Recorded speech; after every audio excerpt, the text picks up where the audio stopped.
Price God. கர்த்தருடைய பரிசுத்த நாமம் மகிமைப்படுவதாக. இந்த நல்ல ஆசீர்வதிக்கப்பட்ட மனமகிழ்ச்சியான வேலைக்காக நான் கர்த்தருக்கு நன்றி சொல்லுகிறேன்.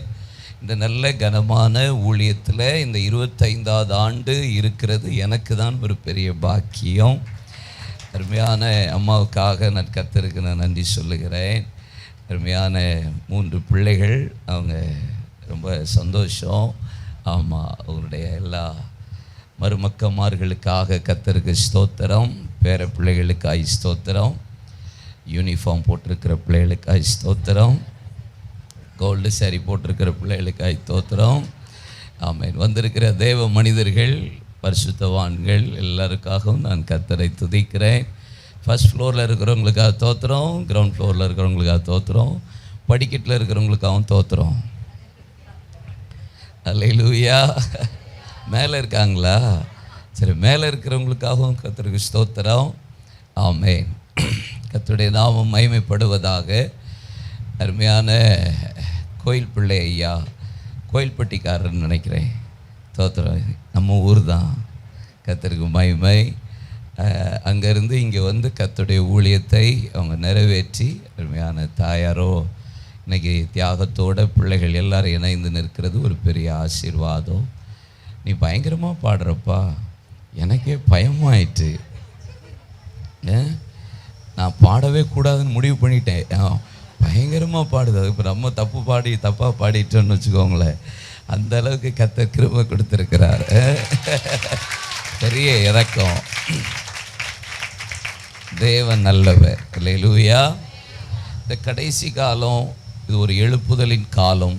இப்படிப்பட்ட காலத்தில் தேவன் ஆங்காங்கே பல காரியங்களை தேவன் செய்து வருகிறார். மறைமுகமாக, அந்தரங்கமாக பல ஊழியங்களை கர்த்தர் எடுத்து பயன்படுத்தி வருகிறார். அதில் உங்கள் ஊழியத்தை கர்த்தர் இப்படி ஆசீர்வதித்து வர்றது எனக்கு ஒரு பெரிய சந்தோஷம். கர்த்தர் நல்லவர். என்னை அழகாக காரில் கூப்பிட்டு வந்த அருமையான எல்என்டி மாப்பிள்ளைக்காக கர்த்தரை ஸ்தோத்திரிக்கிறேன்.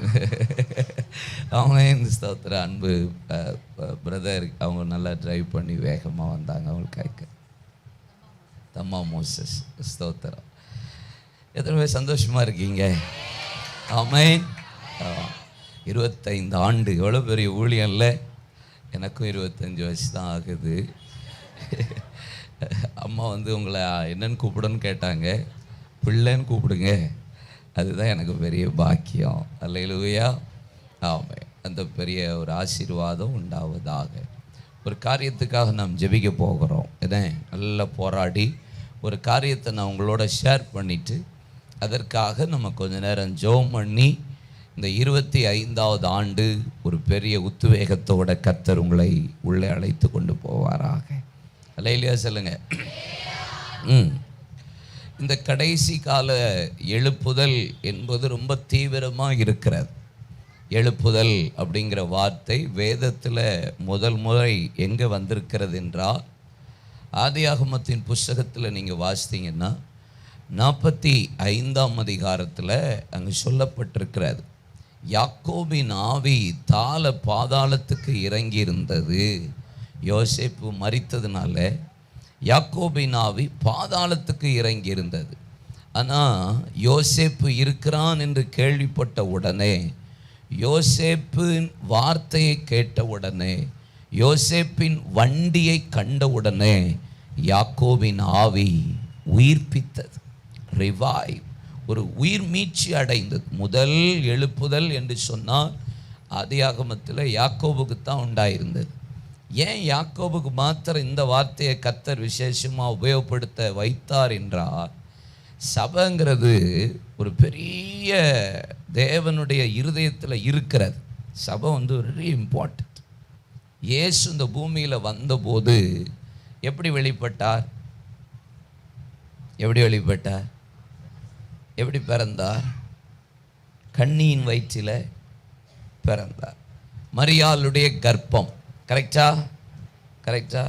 அப்போ நான் இப்படி சொல்கிறேன், மரியாளுடைய கர்ப்பம் இரவல். சொல்லுங்க, இரவல் அப்படின்னா கடன் வாங்கிட்டாருன்னு அர்த்தம்.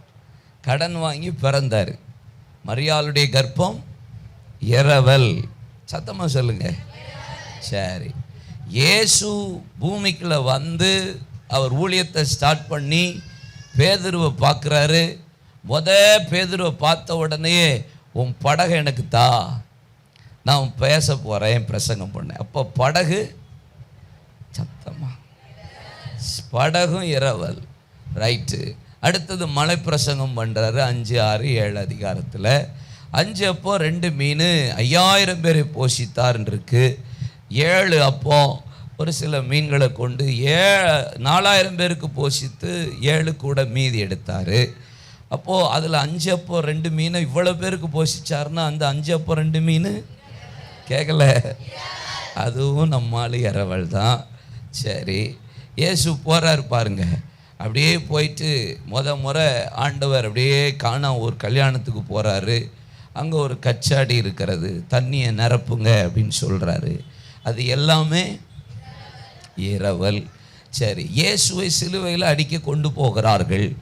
சிலுவை அங்கே செய்யப்பட்டிருக்கிறது, அவருக்குன்னு அடிக்கப்பட்ட சிலுவை இல்லை, அது யாருக்கோ செஞ்சு வச்ச சிலுவை, அது இயேசுவுக்கு கொடுக்கப்பட்டது. அப்போ சிலுவை கேட்கல, இரவல். சரி, இயேசு மரித்தார், உயிர்த்தார். அங்கே அந்தரங்க சீசனாக இருந்த யோசேப்பு என்கிற ஒருத்தன் பார்த்திங்கன்னா, அவன் ஒருவரும் ஒரு காலமும் வைக்கிறாத ஒரு கல்லறையை வாங்கி பிலாத்தினிடத்தில் போய் இயேசுவின் சரீரத்தை கேட்டு அந்த கல்லறையை கொண்டு வைத்தார். இயேசு காசு கொடுத்து கல்லறை வாங்கலை, கல்லறையும் இரவல். நம்ம அப்பாவை பற்றில கடன் வாங்குறதுல ஃபஸ்ட்டு ஆள். ஆனால் ஒன்று சொல்லி கொடுத்துருக்கிறாரு, என்னது? வாங்கின கற்பத்தை திருப்பி கொடுத்துட்டாரு, வாங்கின போட்டையும் திருப்பி கொடுத்துட்டாரு, வாங்கின 5 அப்போ 2 மீனை வாங்கிட்டு 12 கூட திருப்பி கொடுத்தாரு, கற்சாடியில் திராட்சரசமாக திருப்பி கொடுத்தாரு, சிலுவையை திருப்பி கொடுத்தாரு, கல்லறையையும் உயிர்த்தெழுந்து திருப்பி கொடுத்துட்டாரு. அப்போ என்ன அர்த்தம்? கடன் வாங்கினா திருப்பி கொடுக்கணும்னு அர்த்தம். பக்கத்தில் பார்த்து சொல்லுங்க, கடன் வாங்கினா திரும்பி கொடுத்துடணும். ரொம்ப பேர் அது செய்கிறதில்ல. ஆமென் சொல்லுங்க. இது எல்லாமே இரவல். ஆனால் ஒன்றை மட்டும் சொல்லியிருக்கிறார், என் சபையை நான் கட்டுவேன், பாதாளத்தின் வாசல் மேற்கொள்ளார். My search. அவர் சொன்ன ஒன்று இருக்கு, என் சர்ச், என் சபை, என் பிள்ளைகள். அப்படின்னா என்ன அர்த்தம்? இந்த செல்ஃபோனு என் ஃபோன், என் ஃபோன், என் ஃபோன். என் ஃபோன் சொல்கிறேன்? நான் இதுக்கு காசு கொடுத்துருக்கேன், ஒரு 70-80 ரூபா நான் இதை வாங்கும் போது கொடுத்துருக்கேன். ஆமென். இதை என் மைக்குன்னு சொன்னால் சிங்காரி அம்மா இப்போயே கீழே இறங்குன்றுவாங்க. ஆமாம் ஆமாம். அதுலேயே ஒரு தகச்சி பாட்டு பாடினவன் இப்போயே கிளம்பி வீடு கிளம்பியா அப்படின்ட்டுருவா. இந்த அப்படின்னா ஏன்னா இது நான் விலைக்கரையும் கொடுக்க இல்லை. அப்போது ஆண்டவர் சபைக்கு தம்முடைய சொந்த இரத்தத்தை கொடுத்து விலைக்கரையுமாய் மீட்டெடுத்திருக்கிறார். அதனால தான் சர்ச் ஏன் சபைன்றார். அப்போது நீங்கள் யாக்கோபின் ஆவி உயிர்ப்பித்ததுன்னு சொல்கிறதுன்னா, எதுக்கு யாக்கோபுக்கு கர்த்தர் சொன்னார் அப்படின்னா, முறை யாக்கோபு என்கிறவன் தான் முறை அபிஷேகம்ங்கிற வார்த்தையை உபயோகப்படுத்தினவன் யாக்கோபு. முறை சபையின் தரிசனத்தை காண்பித்தது யாருக்கு? யாக்கோபு. சபை இருக்கிற இடத்தை காண்பித்தது ஆபிரகாமுக்கு. ஆனால் சபை இப்படி தான் இருக்கணும்னு ஸ்ட்ரக்சர் காமிச்சது யாக்கோபுக்கு தான். ஒரு ஏணி வைக்கப்பட்டிருந்தது, அது பூமியில் இருந்தது, ஆனால் பூமியில் தொடரலை. அது வானத்துக்கு தொடர்புடையதாக இருந்தது. அது எங்கேயும் சாய்ந்து போகாமல் இருந்தது. அந்த ஏணி மேலையும் கீழையும் தேவதூதர்கள் இறங்கி ஏறுகிற இடமா இருந்தது. வாக்குத்தத்தம் சொல்லப்பட்டிருந்தது. தரிசனத்தை பார்த்தா, நான் உன் முற்பிதாக்களின் தேவன், உன்னோடு கூட இருப்பேன், உன்னை விட்டு விலக மாட்டேன், உன்னை கைவிட மாட்டேன்னு சொன்னார். உடனே அந்த கல்லை நிறுத்தி அதை அபிஷேகம் பண்ணி, நான் நிறுத்தின கல் உமக்கு வீடாகும், தேவரீர் எனக்கு தருகிற எல்லாவற்றிலும் உமக்கு தசம பாகங்களையும் காணிக்கைகளையும் செலுத்துவேன் என்று ஆதியாம் 28ஆம் அதிகாரத்தின் கடைசி 6 வசனத்தில் பேசுகிறார். அப்போ முழு சபை அப்படிங்கிற ஒரு ஸ்ட்ரக்சரை காமிச்சது யாருக்கு தான்? யாக்கோபுக்கு தான். அவன் தான் அந்த ஆவியை கர்த்தர் உயிர்ப்பிக்க பண்றார். அவனை தான் ஆண்டவர் அந்த எழுப்புதல் அடைய பண்றார்.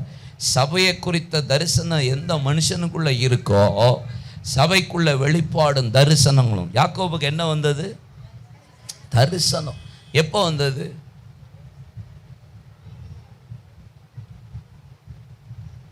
ஸ்கூல்ல இருந்து நமக்கு இப்போ வரைக்கும் கேள்வின்னு ஒன்று கேட்டாலே கொஞ்சம் கஷ்டமாக தான் இருக்குல்ல. எப்போ வந்தது தரிசனம்? எப்பப்போ வந்தது? பக்கத்தில் உள்ளவங்களை பார்த்துட்டு கேளுங்க, ஏதாவது எப்போ வந்ததுன்னு கேளுங்க. எப்போ வந்துச்சு? சொல்லவா?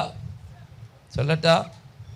எப்போ வந்தது தரிசனம்? கோலும் தடியோடு புறப்பட்டு போனால் வனாந்தரத்தில் ஒரு இடத்துல போய் ஒரு கல்லை வச்சு தலைக்கு நித்திரை பண்ணின போது வானம் திறக்கப்பட்டது. கரெக்டா?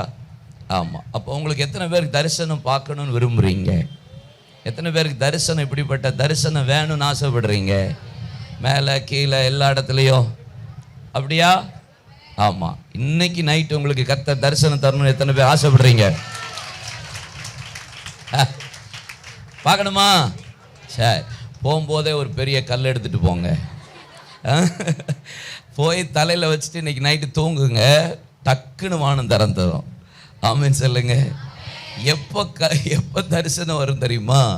என்னைக்கு பாதை கொஞ்சம் கடினமாக ஹார்டாக இருக்கோ, ஆண்டவர் வானத்தை திறந்துருவார். கம்ஃபர்ட் ஜோனில் எப்பயுமே தரிசனம் வராது. என்னது? கம்ஃபர்ட் ஜோனில் தரிசனம் கிடைக்காது. நல்ல சொஃபிசிகேட்டடாக இருந்தால் தரிசனம் வானெல்லாம் திறக்காது. தேவதூதர்கள்லாம் இறக்க மாட்டாங்க. எப்படி இந்த மகிமையான ஊழியம் இருக்குன்னு கேட்டு கொஞ்சம் பாருங்க. எவ்வளோ நெருக்கம், எவ்வளோ போராட்டம், எவ்வளோ நஷ்டம், எவ்வளோ கண்ணீர், எவ்வளோ அவமானங்கள், எவ்வளோ நிந்தைகள். அதுதான் இந்த மகிமையை கர்த்தர் 25 வருஷம் கர்த்தர் காண பண்ணி இருக்கிறார். நல்லா கைத்தட்டணும். ஆமென். அப்போ சபை மேலே உள்ள ஒரு தரிசனம் இருந்துச்சுன்னா கர்த்தர் என்ன செய்வார்? எழுப்புதலை தந்துருவார். எத்தனை பேர் விரும்புகிறீங்க எங்கள் சர்ச்சில் இருந்து இந்த 25 வருஷம் எழுப்புதல் வரணும்? அல்லேலூயா, ஆமென். இந்த எழுப்புதல் சபையில் தான் இருக்குது. அதுவும் உங்கள் சர்ச்சில் தான் கர்த்தர் வச்சிருக்கிறார். எப்பயுமே நான் அடிக்கடி எங்கே போனாலும் ஒன்று சொல்லுவேன், நீங்கள் ரொம்ப சுயநலமாக இருக்கணும். எங்கள் சர்ச்சில் தான் எழுப்புதல்னு சொல்லணும். நான் எங்கள் ஊருக்கு போனால் என் சர்ச்சில் தான் நான் சொல்லுவேன். தூத்துக்குடியிலேருந்து தான் எழுப்புதல் நான் சொல்லுவேன். நம்ம சுயநலமாக தான் இருக்கணும். அப்போ தான் ஆண்டவருக்கு ஆசையாக இருக்கும், என் பிள்ளை எப்படி போராடுதுன்ட்டு. ஆமாம். இன்னைக்கு அப்படிப்பட்ட ஒரு ஜபத்தை செய்ய போகிறோம். என்ன ஜெபம் பண்ண போகிறோம்? எங்கள் சர்ச்சில் இருந்து தான் எழுப்புதல். அப்போ அந்த எழுப்புதல் வரணுன்னா நீங்கள் சபை நடுவில் இருந்து எழும்பணும். சொல்லுங்கள், இந்த 25வது வருஷம் சபை நடுவிலிருந்து நீங்கள் எழும்பணும். ஆமென் சொல்லுங்க. என்னாகும் 25ஆம் அதிகாரம் 7 வசனம் சொல்லுகிறது, பினகா சபை நடுவிலிருந்து எழும்பி ஒரு ஈட்டி எடுத்து உருவ குத்தினான், வாதை நின்றது. 2 நாளாகமும் 20ஆம் அதிகாரம் 14ஆம் வசனம் சொல்லுகிறது, நடு சபையிலிருந்து யாகேசியல் பெனாயாவுக்கு பிறந்த யாகேலின் புத்திரனாகிய ஏயேலின் மகனாகிய ஆசாப்பின் புத்திரனாகிய லேவியின் ஒருவன் மீது கர்த்தருடைய ஆவியானவர் இறங்கின போது அவன் யூத மனுஷரை இஸ்ரவேல் ஜனங்களை யுத்தத்தை பண்ணுகிறது நீங்கள் அல்ல, கர்த்தர் உங்களுக்காக யுத்தம் பண்ணுவார் என்று சபை நடுவிலிருந்து ஒருவன் எழும்பி தீர்க்க தரிசனம் உரைத்தான், யுத்தம் நின்றது. சொல்லுங்க, யுத்தம். அப்போ இந்த 25வது வருஷம் ஒரு தீர்மானம் பண்ண போகிறீங்க. யார் எழும்புறாங்களோ எழும்பலையோ, நான் என் சர்ச்சிலிருந்து எழும்ப போகிறேன். அப்படி ஒரு ஜெபம் எத்தனை பேர் ஆசையா பண்ண போறீங்க?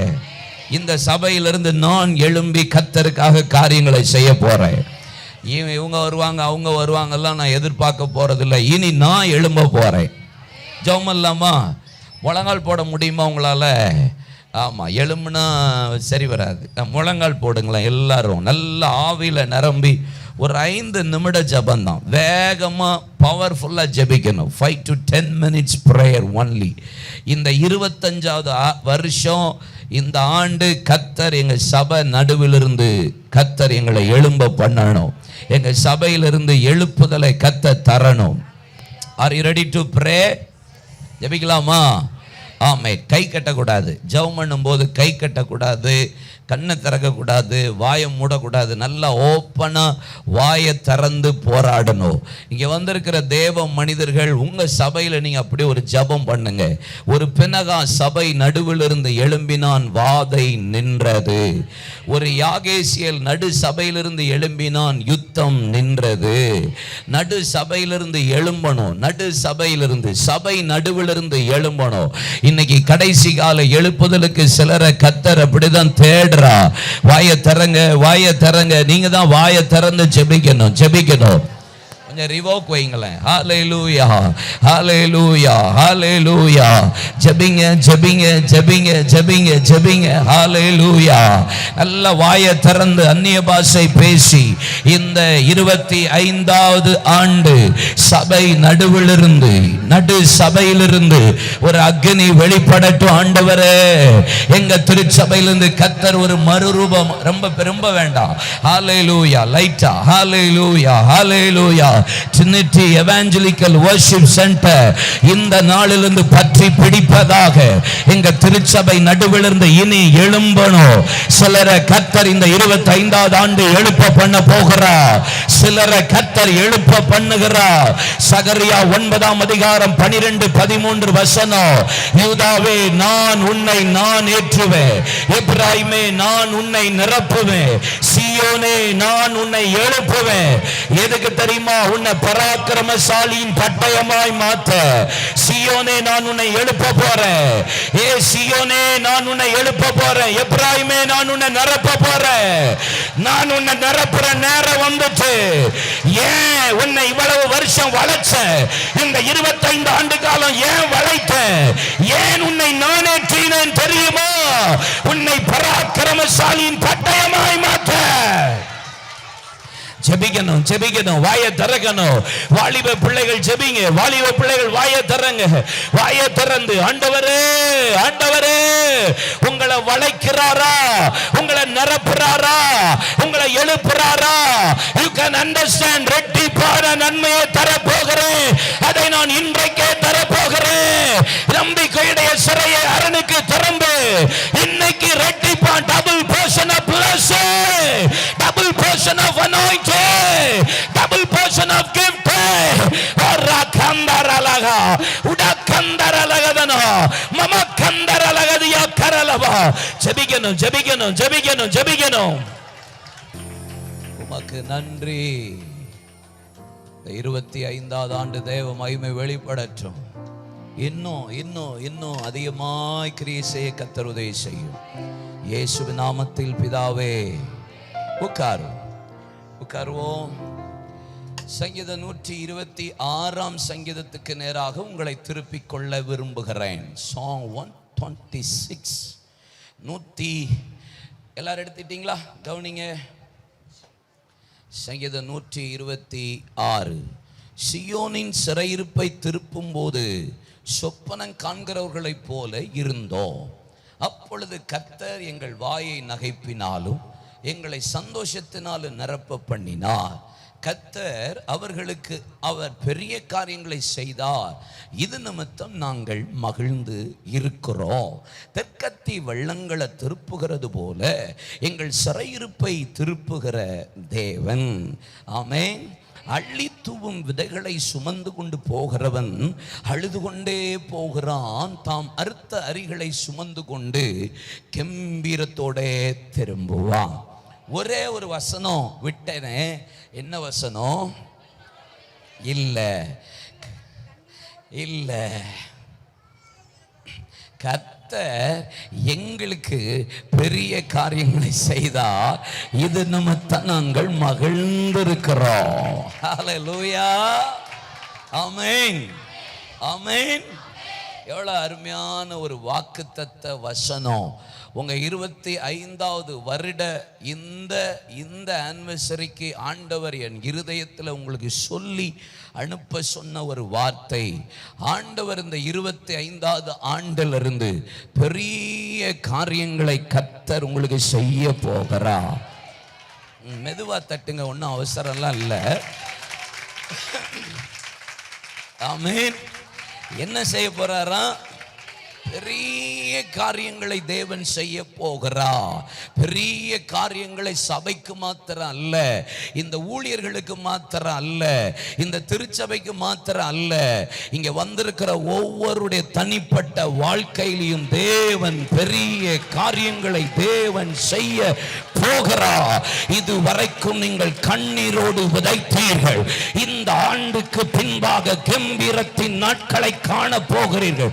இந்த வருஷத்திற்கு பின்பாக உங்கள் கண்களை ஏறெடுத்து பாருங்கள், கம்பீரமான நாட்கள். நீங்கள் வெட்கப்பட்டு போகாதபடி கர்த்தர் உங்கள் தலையை நிமிர்ந்து நடக்க பண்ணுகிற நாட்கள்.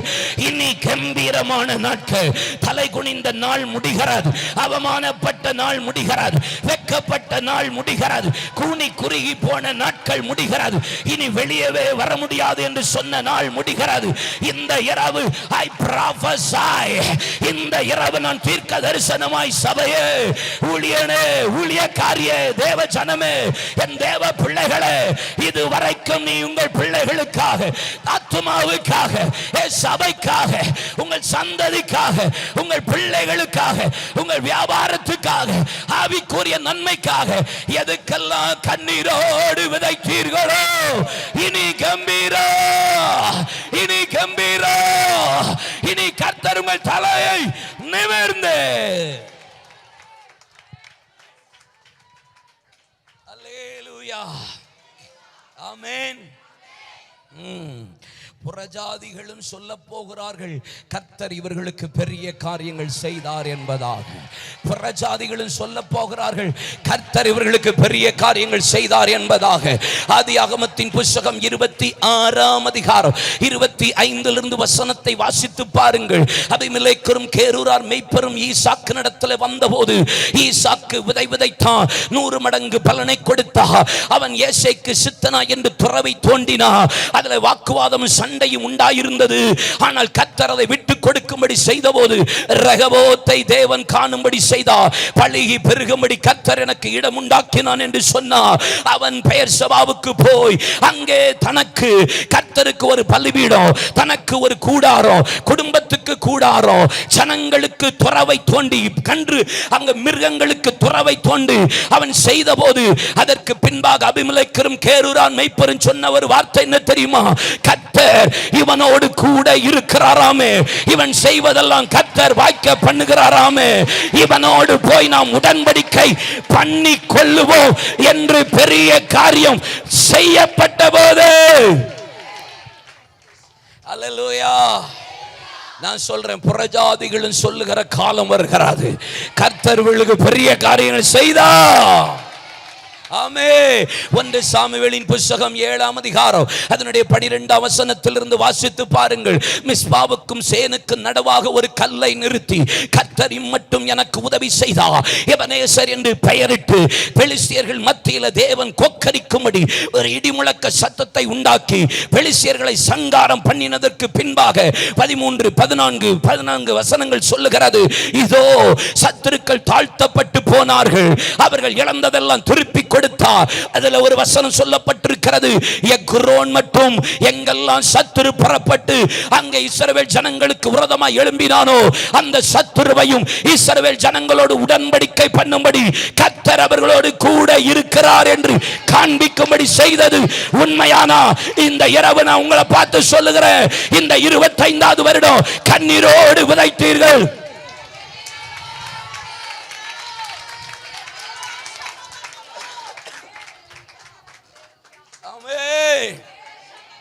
ஹல்லேலூயா. கர்த்தர் உங்களுக்கு உடன்படிக்கையே பண்ணுவாராம், பெரிய காரியங்களை கர்த்தர் செய்ய போகிறார். எது எதுக்கெல்லாம் விதைச்சிங்க, எது எதுக்கெல்லாம் கண்ணீரோடு விதைச்சிங்க. ஆமென், அல்லேலூயா, ஆமென். ஆமாம், நீங்கள் விதைத்ததெல்லாம், உட்காருங்க, நீங்கள் விதைத்ததெல்லாம் இந்த 25வது ஆண்டு அறுப்பீர்கள், அறுப்பீர்கள். ஆமென். கம்மிங் இயர் ஹார்வெஸ்ட் பெருசு பெருசாக அறுக்க போறீங்க, சந்ததியோடு அறுக்க போறீங்க, குடும்பத்தோட கர்த்தர் உங்களை அறுக்கும்படி செய்கிறார். இது ஒரு பெரிய அறுவடையின் காலம், மகிமை அறுக்கிற காலம், ஆத்துமாவை அறுக்கிற காலம். விதைத்த நாள் முடிகிறது, பிரயாசப்பட்ட நாள் முடிகிறது, பலனை அனுபவிக்கிற காலம் வந்திருக்கிறது. கம்பீரோடு புறப்பட்டு போங்க. அல்லேலூயா.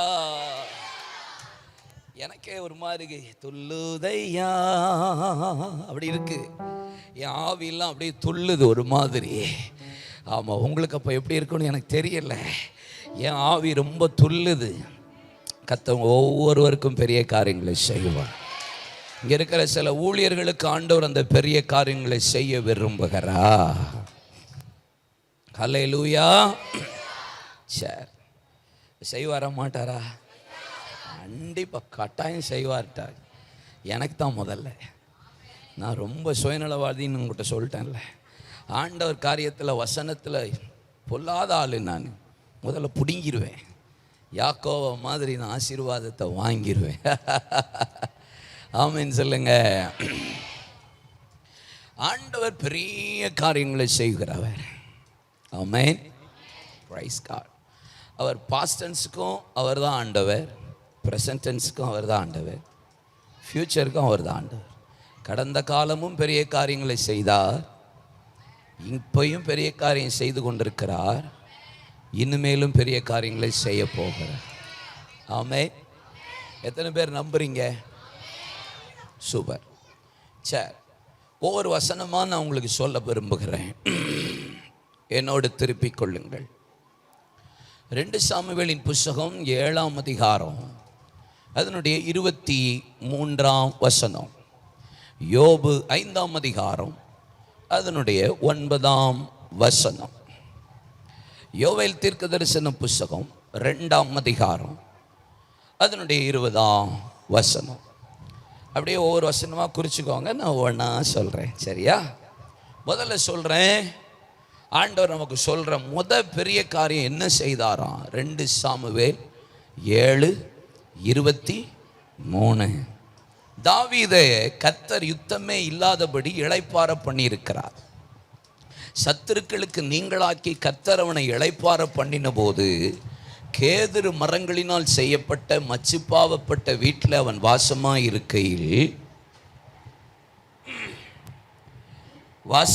இருக்கையில் அது நல்லா தான் இருந்துச்சு.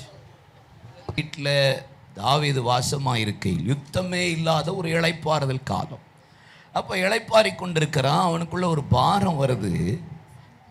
நான் இப்படி பெரிய வீட்டில் வாசமாக இருக்கையில் உடன்படிக்கை பெட்டி இப்படி திரைகளின் மத்தியில் வாசம் பண்ணுகிறதே என்கிற ஒரு பாரம் வந்துச்சு. இந்த பாரம் வந்த உடனே நாத்தான் தீர்க்கதரிசி ஆண்டவர் அனுப்பி பேசுகிறாரு, தாவீது, ஆடுகளுக்கு பின்பாக போய்கொண்டிருந்த உன்னை ஆடுகளை விட்டு பிரித்து பெரியோர்களுக்கு ஒத்த நாமத்தை கொடுத்து இஸ்ரவேலில் உன்னை ராஜாவாக்குனேன்னு, கொஞ்சம் பேஸ் லைட்டாக கம்மி பண்ணுங்க, உன்னை ராஜாவாக்குனேன்னு இஸ்ரவேல் ஜனங்களை எகிப்திலிருந்து புறப்பட பண்ணின நாளிலிருந்து ஒரு ராஜாக்களிடத்திலாவது ஒரு நியாயாதிபதியினிடத்திலாவது எனக்காக நீ ஆலயத்தை கட்டுவாயா என்று நான் இதுவரை கேட்கவே கிடையாது. யார்ட்டையுமே நான் இதுவரை ரெக்வெஸ்ட் பண்ண மாதிரி இல்லவே கிடையாது. ஆனால் இன்னைக்கு நான் வாண்ட கேட்குறேன், எனக்காக நீ ஒரு ஆலயத்தை கட்டுவையா என்று கேட்ட உடனே தாவீது ஆவியில் ஏவப்பட்டு நான் ஆண்டவரே ஆலயத்தை கட்டுறேன்னு சொன்னான். தீர்க்கதரிசி சொல்கிறார், உன் கை இரத்தத்தினாலே தோய்ந்திருக்கிறபடியால் நீ அல்ல, உன் கர்ப்ப பிறப்பு இந்த ஆலயத்தை கட்டுவான். சவுலை விட்டு நீக்கின கிருபையே உன் மகனாகிய சாலமோனை விட்டு நீக்காதபடி நித்திய கிருபையின் உடன்படிக்கையை பண்ணுவேன். அவன் எனக்கு பிரியமில்லாமல் பிரமாணத்தையும் கட்டளையும் மீறும்போது நான் மிலாற்றிகளினாலே அவனை தண்டிப்பேன் என்று சொல்லிட்டே வரார். இப்படி சொல்லிட்டே வரும்போது ஆண்டவர் தாவீதை பார்த்து ஒரு வார்த்தை சொல்கிறாரு, தாவீது, நான் உனக்கு ஒரு வீட்டை கட்டி தந்துடுறேன் அப்படின்றார். இவனுக்கு சான்ஸ் இல்லை, ஆல்ரெடி நான் வீட்டில் தானே இருக்கிறேன், இதில் வேற இன்னொரு வீடா எனக்கு அப்படின்னு சொல்லிட்டு ஆண்டவரேன்னு ஆசைப்படுறான். நான் உனக்கு ஒரு வீட்டை உண்டாக்கி தாரேன்ப்பா அப்படின்னு ஒன்று தாவீது பேச ஆரம்பிக்கிறான். என்ன பேச ஆரம்பிக்கிறான்? வெகு தூரத்து காலத்து செய்தியை நீர் எனக்கு மனுஷர் முறைமையுமாய் சொன்னீரே, நீர் எனக்கு ஆயத்தம் பண்ணி கொடுக்குற இந்த வீடு எம்மாத்திரம், நான் எம்மாத்திரம், என் குடும்பம் இதுக்கு எம்மாத்திரம் அப்படின்னு சொல்லி தன்னை தாழ்த்தி ஒப்பு கொடுத்துட்டு 23 வசனத்தில் சொல்லுகிறான், இஸ்ரவேல் ஜனங்களை எகிப்து தேசத்திலிருந்து புறப்பட பண்ணி அற்புதங்களினாலும் அடையாளங்களினாலும் பலவிதமான பலத்த கிரியைகளினாலும் தேவன் நடப்பித்து ரட்சித்து இவ்வளோ பெரிய காரியங்களை செய்த தேவன் வேற யாருப்பா? நீங்க தானே இருக்கீங்க. இவ்வளோ பெரிய காரியங்களை ரட்சித்து கொண்டு வந்தீங்களே, கொண்டு வந்து மேன்மைப்படுத்தினீரே என்று சொல்லுகிறான். சொன்ன உடனே ஆண்டவர் ஆசையாக சொல்லார், நான் உனக்கு ஒரு வீடு தர்றேன் அப்படிங்கிறாரு. உடனே இந்த வீடு உமக்கு முன்பாக என்றென்றைக்கும் ஆசீர்வதிக்கப்பட்டிருப்பதாக என்று சொல்லி நம்ம வீடு பிரதிஷ்டை பண்ணும்போது சொல்கிற வசனத்தை, அந்த வசனம் தான் நம்ம எடுத்து ஜெபம் பண்ணுவோம். அதுதான் பெரிய போர்டாக போட்டு கிஃப்ட்டும் பண்ணிடுவோம். இல்லை உண்மையா இல்லையா? ஆமாம். அப்போ சொல்கிறாரு, இவ்வளோ பெரிய காரியங்களை செய்த தேவன் எதுக்கு? இருக்கிறதுலே இவ்வளோ பெரிய காரியங்களை செஞ்சீங்க எதுக்கு? எப்படி பெரிய காரியங்களையா? 400 வருஷ அடிமைத்தனத்தில் 30 ஆண்டு கால போராட்ட ஜபம், 430 வருஷ அடிமைத்தனத்திலிருந்து விடுதலையாக்கி ரட்சித்த இவ்வளோ பெரிய காரியங்களை செய்து மேன்மைப்படுத்தின தேவன் வேற நீங்க யாருப்பா? உங்களை தவிர வேற யாருன்னு சொல்றார். இவ்வளோ பெரிய காரியம், அவ்வளோ பெரிய காரியம். இதை உபாகமத்தின் புஸ்தகத்தில் 4ஆம் அதிகாரத்தில் 32ஆம் வசனத்தை வாசித்து பாருங்க. 34ஆம் வசனத்தை வாசித்து பாருங்க. உபாகமம் 4ஆம் அதிகாரம் 32, 34. தேவன் மனுஷனை பூமியில சிருஷ்டித்த நாள் முதல் உனக்கு முன் இருந்த பூர்வ நாட்களில் வானத்தின் ஒரு முனை தொடங்கி மறுமுனை மட்டும் எவ்விடத்தாகலும் இப்படிப்பட்ட கேட்கல, இப்படிப்பட்ட பெரிய காரியங்களை நடந்ததுண்டோ? இப்படிப்பட்ட காரியம் கேள்விப்பட்டது உண்டோ? 34ஆம் வசனம், உன் தேவனாகிய கர்த்தர் எகிப்தின் உங்கள் கண்களுக்கு முன்பாக உங்களுக்கு செய்தபடியெல்லாம் தேவன் அந்நிய ஜாதிகளின் நடுவிலிருந்து ஒரு ஜனத்தை சோதனைகளினாலும் அடையாளங்களினாலும் அற்புதங்களினாலும் யுத்தத்தினாலும் வல்லமையுள்ள கரத்தினாலும் ஓங்கே பெய்த்தினாலும் மகா பயங்கரமான செயல்களினாலும் தமக்கென்று தெரிந்து கொள்ள வகை பண்ணினது உண்டோ என்று நீ விசாரித்து பார். அப்ப தாவீது சொன்ன ஒரு வார்த்தை என்ன? இவ்வளவு பெரிய ரட்சிப்பை கொடுத்து செய்த ஒரு பெரிய காரியம், ஒரு வானத்தின் ஒரு முனை தொடங்கி மறுமுனை மட்டும் கேட்டு விசாரித்துப்பா. இப்படி பெரிய காரியங்களை செய்த தேவன் வேற உண்டா? யாருமே கிடையாது. அப்போ எனக்கு ஒரு பெரிய காரியங்களை தேவன் என்ன செஞ்சாரு? இருக்கிறதுலயே பெரிய காரியம் என்ன தெரியுமா? முதல்ல ஆண்டவர் என்ன ரட்சித்தது மாதிரி உலகத்தில் பெருசு ஒண்ணுமே இருக்காது. ஏசப்பா என்ன ரட்சித்ததை விட பெருசு ஏதாவது இருக்கா? யோசிச்சு பாருங்க. கார் பெருசா, பணம் பெருசா, வீடு பெருசா? நமக்கு பெருசு பெருசுன்னு சொன்னா நம்ம அதை தான் சொல்லுவோம். எனக்கு கார் கொடுத்தார், கார் டியூல வாங்க கொடுத்தார், அது கர்த்தர் கொடுக்கல. டியூ கட்டி கொடுத்தாருன்னா அது கர்த்தர் கொடுக்கல. கார் ஏசப்பா கொடுத்தாருன்னா அப்படியே கொடுப்பாரு. அதான் பெரிய காரியம். நான் கார் கர்த்தர் கொடுத்தார், 2 லட்சம் கொடுத்தேன், மாசம் மாசம் கட்டுறேன், அது கர்த்தர் கொடுக்கல. எனக்கு பெரிய காரியம் என்னது? ரட்சிப்பு. இருக்கிறதுலே பெருசு என்னதான்? ரட்சிப்பு. இஸ்ரவேல் ஜனங்களுக்கு தேவன் அற்புத அடையாளங்களை ஏன் செஞ்சார் தெரியுமா? ஏன் செஞ்சார்? எகிப்து தேசத்தில் இஸ்ரவேல் ஜனங்கள் அடிமைகளாய் இருந்தபோது 10 வாதைகளை காண்பித்து எகிப்தை கர்த்தர் நடுங்க பண்ணினார். இஸ்ரவேல் ஜனங்களை வல்லமையுள்ள கரத்தினால் ஓங்கிய பயத்தினால் விடுதலையாக்கினார். செங்கடலை கர்த்தர் பிளந்தார், யோர்தானை பிரித்தார், எரிகோவை விழத்தள்ளினார், வனாந்தரத்தில் வழி உண்டாக்கினார், அவாந்தர வழியில் ஆறுகளை உண்டாக்கினார், மேக ஸ்தம்பத்தை உண்டாக்கினார், அக்னி ஸ்தம்பத்தை உண்டாக்கினார், மன்னாவினால் போஷித்தார், காடையினாலே போஷித்தார், கண்மலையில நீரூற்று உண்டானது, மாறாவின் தண்ணீர் மதுரமாய் மாறியது, 31 ராஜாக்கள் 7 ஜாதிகள் சூரியன் சந்திரன் தரித்து நின்றது. கர்த்தர் அப்படிப்பட்ட அற்புத அற்புதங்களை அடையாளங்களையும் ஏன் செஞ்சார் தெரியுமா? என் ஜனம் ரட்சிக்கப்பட வேண்டும் என்பதற்காக. என் தேவன் செய்கிற மிகப்பெரிய காரியம் என்ன தெரியுமா? உங்களையும் என்னையும் தேவன் ரட்சித்தது.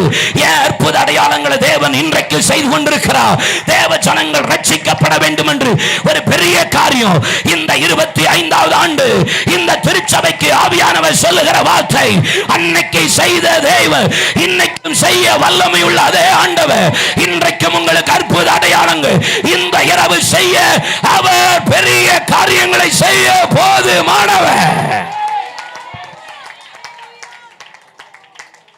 அல்லேலூயா. எபேசியர் 2:5-10 சொல்லுகிறது, விசுவாசத்தை கொண்டு கிருபையினால் ரட்சிக்கப்பட்டீர்கள். இது உங்களால் உண்டானதல்ல, தேவனுடைய ஈவு பெருமை பாராட்ட கிரியினால் உண்டாகாதபடி கிருபையினாலே உண்டாயிருக்கிறது. ரோமர் 15:5-10 சொல்லுகிறது, பிரயாசப்பட்டது நான் அல்ல, எனக்குள் இருக்கிற கிருபையே என்னை பிரயாசப்பட வைத்தது. எபேசியர் 3:7 சொல்லுகிறது, இந்த கிருபையினால தான் இலவசமான பாவ மன்னிப்பின் மீட்பை கர்த்தர் எனக்கு கொடுத்தா. இவ்வளவு பெரிய ரட்சிப்பு. எபிரேயர் 4:2 சொல்லுகிறது, அற்புதங்களின் 2:4 சொல்லுகிறது, அற்புதங்களினாலும் அடையாளங்களினாலும் பலவிதமான பலத்த செய்கைகளினாலும் பரிசுத்த ஆவியானவரை பகிர்ந்து கொடுத்து பெரிதான ரட்சிப்பு. எவ்வளவு பெரிய ரட்சிப்பா!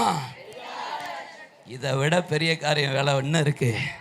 இன்னைக்கு சொல்கிறேன், இந்த சர்ச்சில் யாரெல்லாம் வந்து கண்ணீரோட என் புருஷன் இன்னும் ரட்சிக்கப்படலை பிரதர், என் மனைவி, என் பிள்ளை, என் குடும்பத்தலத்தெல்லாம் ஜெபம் பண்ணிக்கிட்டு இருக்கிறேன். ஆஃப்டர் இந்த 25 இயர்ஸ் ஆனிவர்சரி அடுத்த வாரத்திலிருந்து கர்த்தருடைய கரம், ஏசாயா 49 சொல்லப்பட்ட வார்த்தை, ரட்சிக்க கூடாதபடிக்கு கர்த்தருடைய கரம் குறுகி போகாத கரம், இஸ்ரவேலின் தேவனாகிய சேனைகளின் கர்த்தருடைய பரிசுத்த பிரஜாதிகளிடத்தில் ஜனங்களை அழைப்பார் என்று ஏசாயா 55:5 சொல்லப்பட்டது போல இந்த இரவு சொல்லுகிறார், யாருக்கெல்லாம் கண்ணீரோடு ஜெபித்து விதைத்துக் கொண்டிருக்கிறீர்களோ உங்கள் குடும்பத்தை இந்த திருச்சபையில் ரட்சித்து சேர்க்க தேவன் வல்லமை உள்ளவரும் பெரிய காரியங்களை செய்ய அவர் போதுமானவர் என்று விசுவாசிக்கிறவங்க நல்ல கையை தட்டி வாயை திறந்து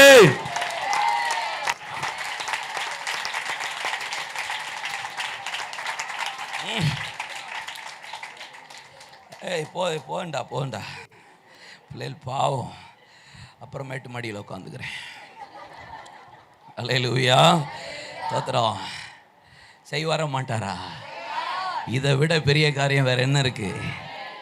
ஆமா, எவனுக்கோ வீடு, காரு, பங்களா எல்லாம் இருந்தும் ரட்சிப்பு உலகம் முழுதும் ஆதாயப்படுத்தி கொண்டு வந்தாலும் உன் ஆத்மா நஷ்டப்படுத்துன்னா ஒரு பிரயோஜனம் இல்லையே. இருக்கிறதுலே பெரிய காரியம் என்னது? ரட்சிப்பு. ஆமென். யோபு 5:9 10:9 வேதம் சொல்லுகிறது, அவர் எண்ணி முடியாத, ஆராய்ந்து முடியாத பெரிய காரியங்களையும் அதிசயங்களை செய்கிறவர். அந்த வசனம் எப்படி இருக்கும் தெரியுமா? இப்படிப்பட்ட பெரிய காரியங்களை செய்த தேவன் வேறே உண்டோ என்று நீ வானத்தின் ஒரு முனை தொடங்கி மறுமுனை மட்டும் கேட்டு விசாரித்து பார். பாஸ்டன்ஸ்ல சொல்லியிருப்பார். இப்போ இதில் சொல்றாரு, எண்ணி முடியாத, ஆராய்ந்து முடியாத பெரிய காரியங்களையும் அதிசயங்களையும் செய்கிற தெய்வம். நீங்க யோசிக்க கூட முடியாது, இன்னைக்கு செய்ய போறார். இன்னைக்கு உங்களுக்கு நடக்க போகிறது. எத்தனை பேர் விசுவாசிக்கிறீங்க? அல்லேலூயா. இது என்னங்க பெரிய காரியம்? நீங்கள் அதே உபாகமத்தின் புஸ்தகம் 4:33, 36, 37 வசனங்களை வாசித்து பாருங்க.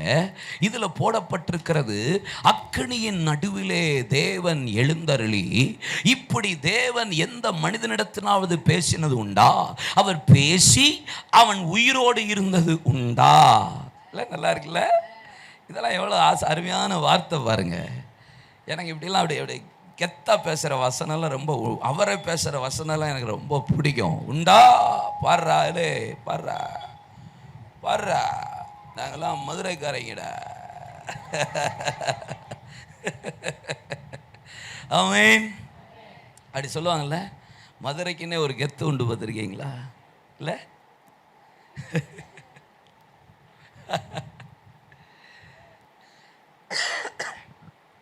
நம்மகிட்ட மத்தியில் அவர் பேசுகிறாராம்.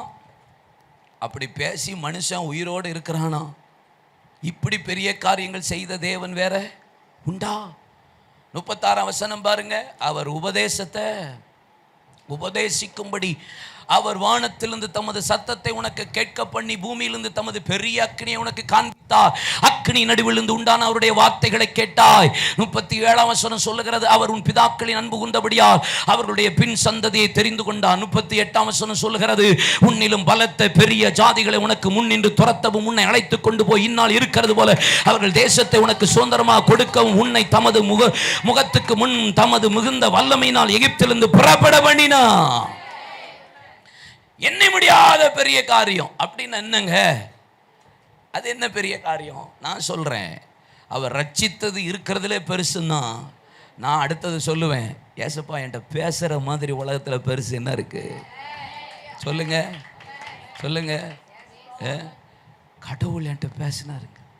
இப்போ எல்லாருமே வந்தவன் போனவன் எல்லாரும் கத்தர் இன்னைக்கு என்னோட பேசினார் அப்படி சொல்லுவாங்க. கத்தர் இப்போ அதிகமாக அடிக்கடி பேசுகிறாரு பல பேர்கிட்ட. திடீர்னு பேசிடுறாரு. ஆமாம், அப்பெல்லாம் பேச மாட்டார்.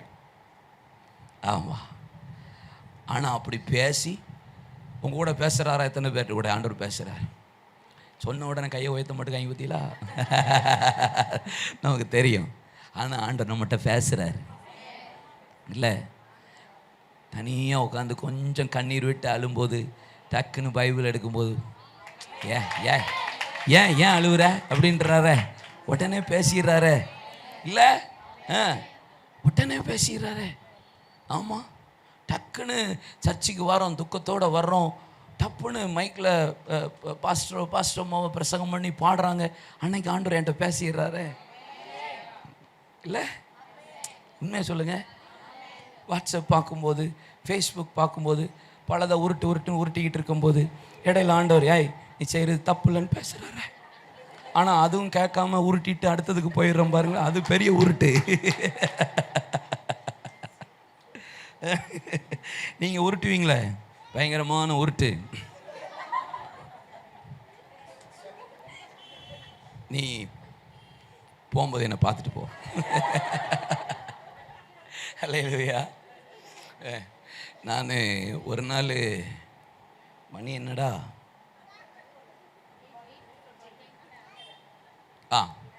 ரைட், உங்களை எத்தனை மணிக்கு விட? உங்களுக்கு சாப்பாடு உண்டு இல்லம்மா?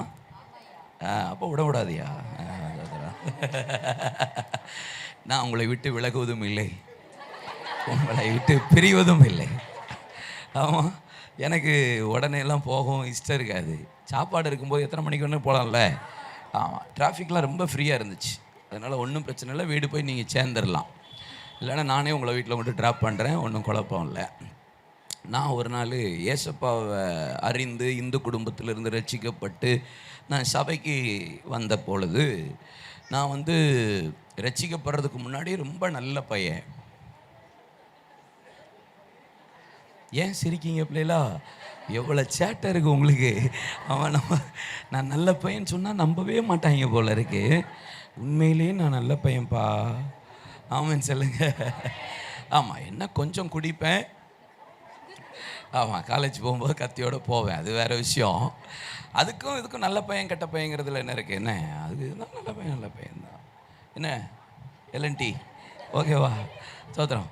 இப்போ நான் ஒரு நாள் இப்படிப்பட்ட பாதையில் வாழ்ந்தேன். ஒரு நாள் நான் ஒரு பிரச்சனையில் கடைசியில் என்னை அரெஸ்ட் பண்ணி ஒரு போலீஸ் ஸ்டேஷன் கூட்டு போயிட்டாங்க. அப்போ என்னை விசாரித்தாங்க. அதில் ஆண்டோட கிருபினாலே என்னை விடுதலையா ஆண்டவர் அதுலேருந்து வெளியே வர வச்சிட்டார். சும்மா ஜஸ்ட்டு விசாரித்தாங்க, போயிட்டு நெக்ஸ்ட்டு கொஞ்ச நாள் கழித்து நான் ரட்சிக்கப்பட்டு ஆண்டவரை ஏற்றுக்கொண்டு கர்த்தருக்காக என்னை ஒப்பு கொடுத்து நான் வேலைக்கு போய் இங்கெல்லாம் வேலை பார்த்தேன். 98லலாம் இங்கே சென்னையில் தான் ஒர்க் பண்ணேன். அப்போல்லாம் நான் வேலை பார்த்து அந்த டைமில் நான் வேலை பார்க்கும்போது தூத்துக்குடியில் ஒரு நாள் வேலை பார்த்துட்டு இருக்கும்போது ஒரு சாட்டர்டே அன்றைக்கு ஒரு போலீஸ் கான்ஸ்டபிளும் ஒரு ரைட்டரும் என்னை நான் இங்கே இருக்கிறேன்னு, ஒரு ஆஃபீஸில் இருக்கேன்னு என்னை கேட்டு என்னை விசாரித்தார்கள். விசாரித்த உடனே எனக்கு நீங்கள் போங்க நான் வந்துடுறேன்ட்டேன். ஒரு காரியம் கடைசியாக ஒரு கேஸ், அந்த காரியத்தை என்கிட்ட சொல்லி என்னை கூப்பிட்டாங்க. அப்போது எனக்கு துக்கமாக இருந்தது, என்னடா திருப்பி இப்படி வருதே போராட்டம் அப்படின்ட்டு. நான் ஆஃபீஸில் போய் ஒரு உட்காந்து ஜாப் பண்ணிவிட்டு போனேன். அந்த போலீஸ் ஸ்டேஷன் போனேன். இன்ஸ்பெக்டர், சப் இன்ஸ்பெக்டர் 2 பேர், கான்ஸ்டபிள், ரைட்டர் சுற்றி நிற்கிறாங்க. என்னை அடிக்க மட்டும்தான் செய்யலை, அவ்வளவு அசிங்கமான வார்த்தைகள், கீழ்த்தரமான வார்த்தைகளை பேசி பல காரியம் சொல்லிகிட்டே இருக்கிறாங்க. எனக்கு என் சரீரம் பலவீனமாகுது, என் ஸ்பிரிட்டு டயர்டாகுது, ஒரு மாதிரி ஸ்ட்ரெஸ் ஆகிக்கிட்டே இருக்கிறேன். ஒரு ஸ்டேஜுக்கு மேலே போச்சு. திடீர்னு என்ன நினச்சாங்களோ தெரில, சார் எழுதி கொடுத்துரு, நான் உங்களை வர சொல்லலை, நீ பார்த்துக்கலாம் அப்படின்ட்டு அனுப்பிட்டாங்க. நேராக ஆஃபீஸுக்கு வந்தேன். அன்றைக்கி சாட்டர்டே. எனக்கு திருப்பி கம்பெனிக்குள்ளே போக பிடிக்கலை. நேராக நான் வீட்டுக்கு போயிட்டேன். வீட்டுக்கு போய் சாப்பிடலை. ஒரு 4:30 இருக்கும் ஈவினிங். எங்கள் அம்மாட்ட சொல்லிவிட்டு மாடிக்கு போய் டெரஸில் போய் நான் வந்து சாப்பிட்டா என்னை கூப்பிடுங்க, இல்லைன்னு என்னை கூப்பிடாதீங்கன்னு சொல்லிட்டு மேலே போயிட்டேன். ஜெபிக்கிறேன், அழுகிறேன், உருள்றேன். ஏதாவது அவர் என்கிட்ட பேசட்டும், ஏதாவது என்கிட்ட சொல்லட்டுமே, ஏதாவது என்கிட்ட பேசுங்களேன், ஏதாவது ஒரு பாட்டிலால் என்கிட்ட பேசுங்களேன். வசனத்தை வாசிக்க ஒரு வார்த்தை என் இருதயத்துள்ள போக மாட்டேன். அழுதுகிட்டே இருக்கிறேன். ஏன் என்னை இப்படி அனுமதிச்சிங்க, ஏன் இப்படி நடந்துச்சு, அப்படியே போராடிக்கிட்டே இருக்கேன். நேரம் ஆக இரவு 1, 2, 3, காலையில் ஏர்லி மார்னிங் 3:30 வரைக்கும் அழுதுட்டு படுத்து அப்படியே தூங்கிட்டேன். காலையில் 7:45 எங்கள் சர்ச் ஆராதனை ஆரம்பம். 7:45ன்னா நான் 7:15 சர்ச்சில் இருப்பேன், இல்லைன்னா 7:30 சர்ச்சுக்கு போயிடுவேன். போய் முழங்காலில் போய் நின்று நல்லா ஆராதித்து ஜெபிப்போம். அப்போல்லாம் பாய் தானே போட்டிருப்பாங்க. இப்போ தான் எல்லாம் கிளடிகளாக உட்காந்து சேரில் உட்காந்துட்டுருக்கு. வாலிப பிள்ளைகள் கூட போய் சேரில் உட்காருதுங்க. என்ன, நான் ஒன்றும் சொல்லலைப்பா, நீ அப்படி இன்னைக்கு அப்படி ஆயிடுச்சு. அப்போல்லாம் ஃபுல் பாய், கடைசியில் ஒரு ரோ மட்டும் சேர் இருக்கும். அப்படி தான் இருக்கும் பெந்தேகோஸ்தே சர்ச்சில், ஒரு ரோ சேர் இருக்கும் கடைசியில். அப்படி தான் எங்கள் லைஃப் போச்சு. ஆனால் அன்னைக்கு எனக்கு சர்ச்சுக்கு போகவே பிடிக்கலை, போகவே கூடாதுன்னு முடிவு பண்ணிட்டேன். என்ன இயேசு, என்ன இப்படி குடித்து வெறிச்சு துன்மார்க்கமாக இருந்து இப்படி நான் போய் ஒரு கேவலமான வார்த்தைகளை பேசி கேட்கணுமான்ட்டு போகிறேன். 7:45 8:45 என் சர்ச்சுக்கு போகிறேன். கோவத்தில், ஆண்டவர் மேலே கோவத்தில். நம்ம கோவத்தெல்லாம் அவர்கிட்ட தானே காட்டுவோம், வேறு என்ன செய்ய, நமக்கு வேறு யார் இருக்கா, ஏசப்பா மட்டும்தான். 8:45 நிறுத்திட்டு சபைக்கு உள்ள அப்படி காலை வச்சுட்டு அப்படி ஏறிட்டு என் சர்ச்சை தான் பார்த்தேன். என் பாஸ்டர் மேடையில் நின்று மைக்கு பிடிச்சிட்டு ஒரு பாட்டு பாடுறார். துன்ப பெருக்கிலே சோர்ந்திடாதே, அன்பர் அறியாமல் வந்திடாதே, கண் விழி போனா காத்திடுவே என்றனரே.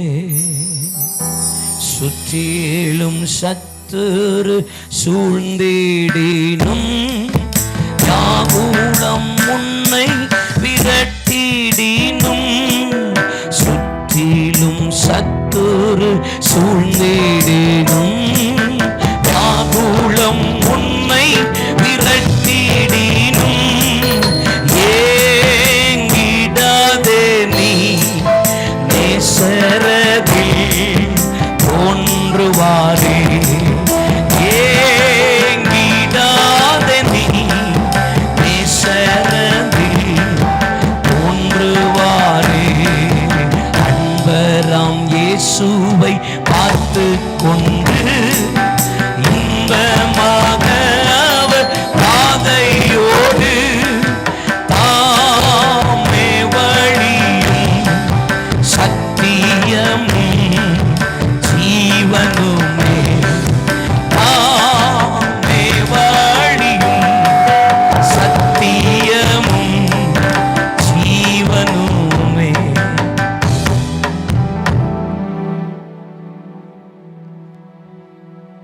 பாருங்களேன், இந்த ஒரு பாட்டு தான் நான் சர்ச்சுக்குள்ள காலை வச்ச உடனே என் பாஸ்டர் வாயிலிருந்து வந்த பாட்டு. ஒரு பாட்டு தான். அவர் நேராக என்னை பார்த்து பேசுகிற மாதிரி இருந்துச்சு.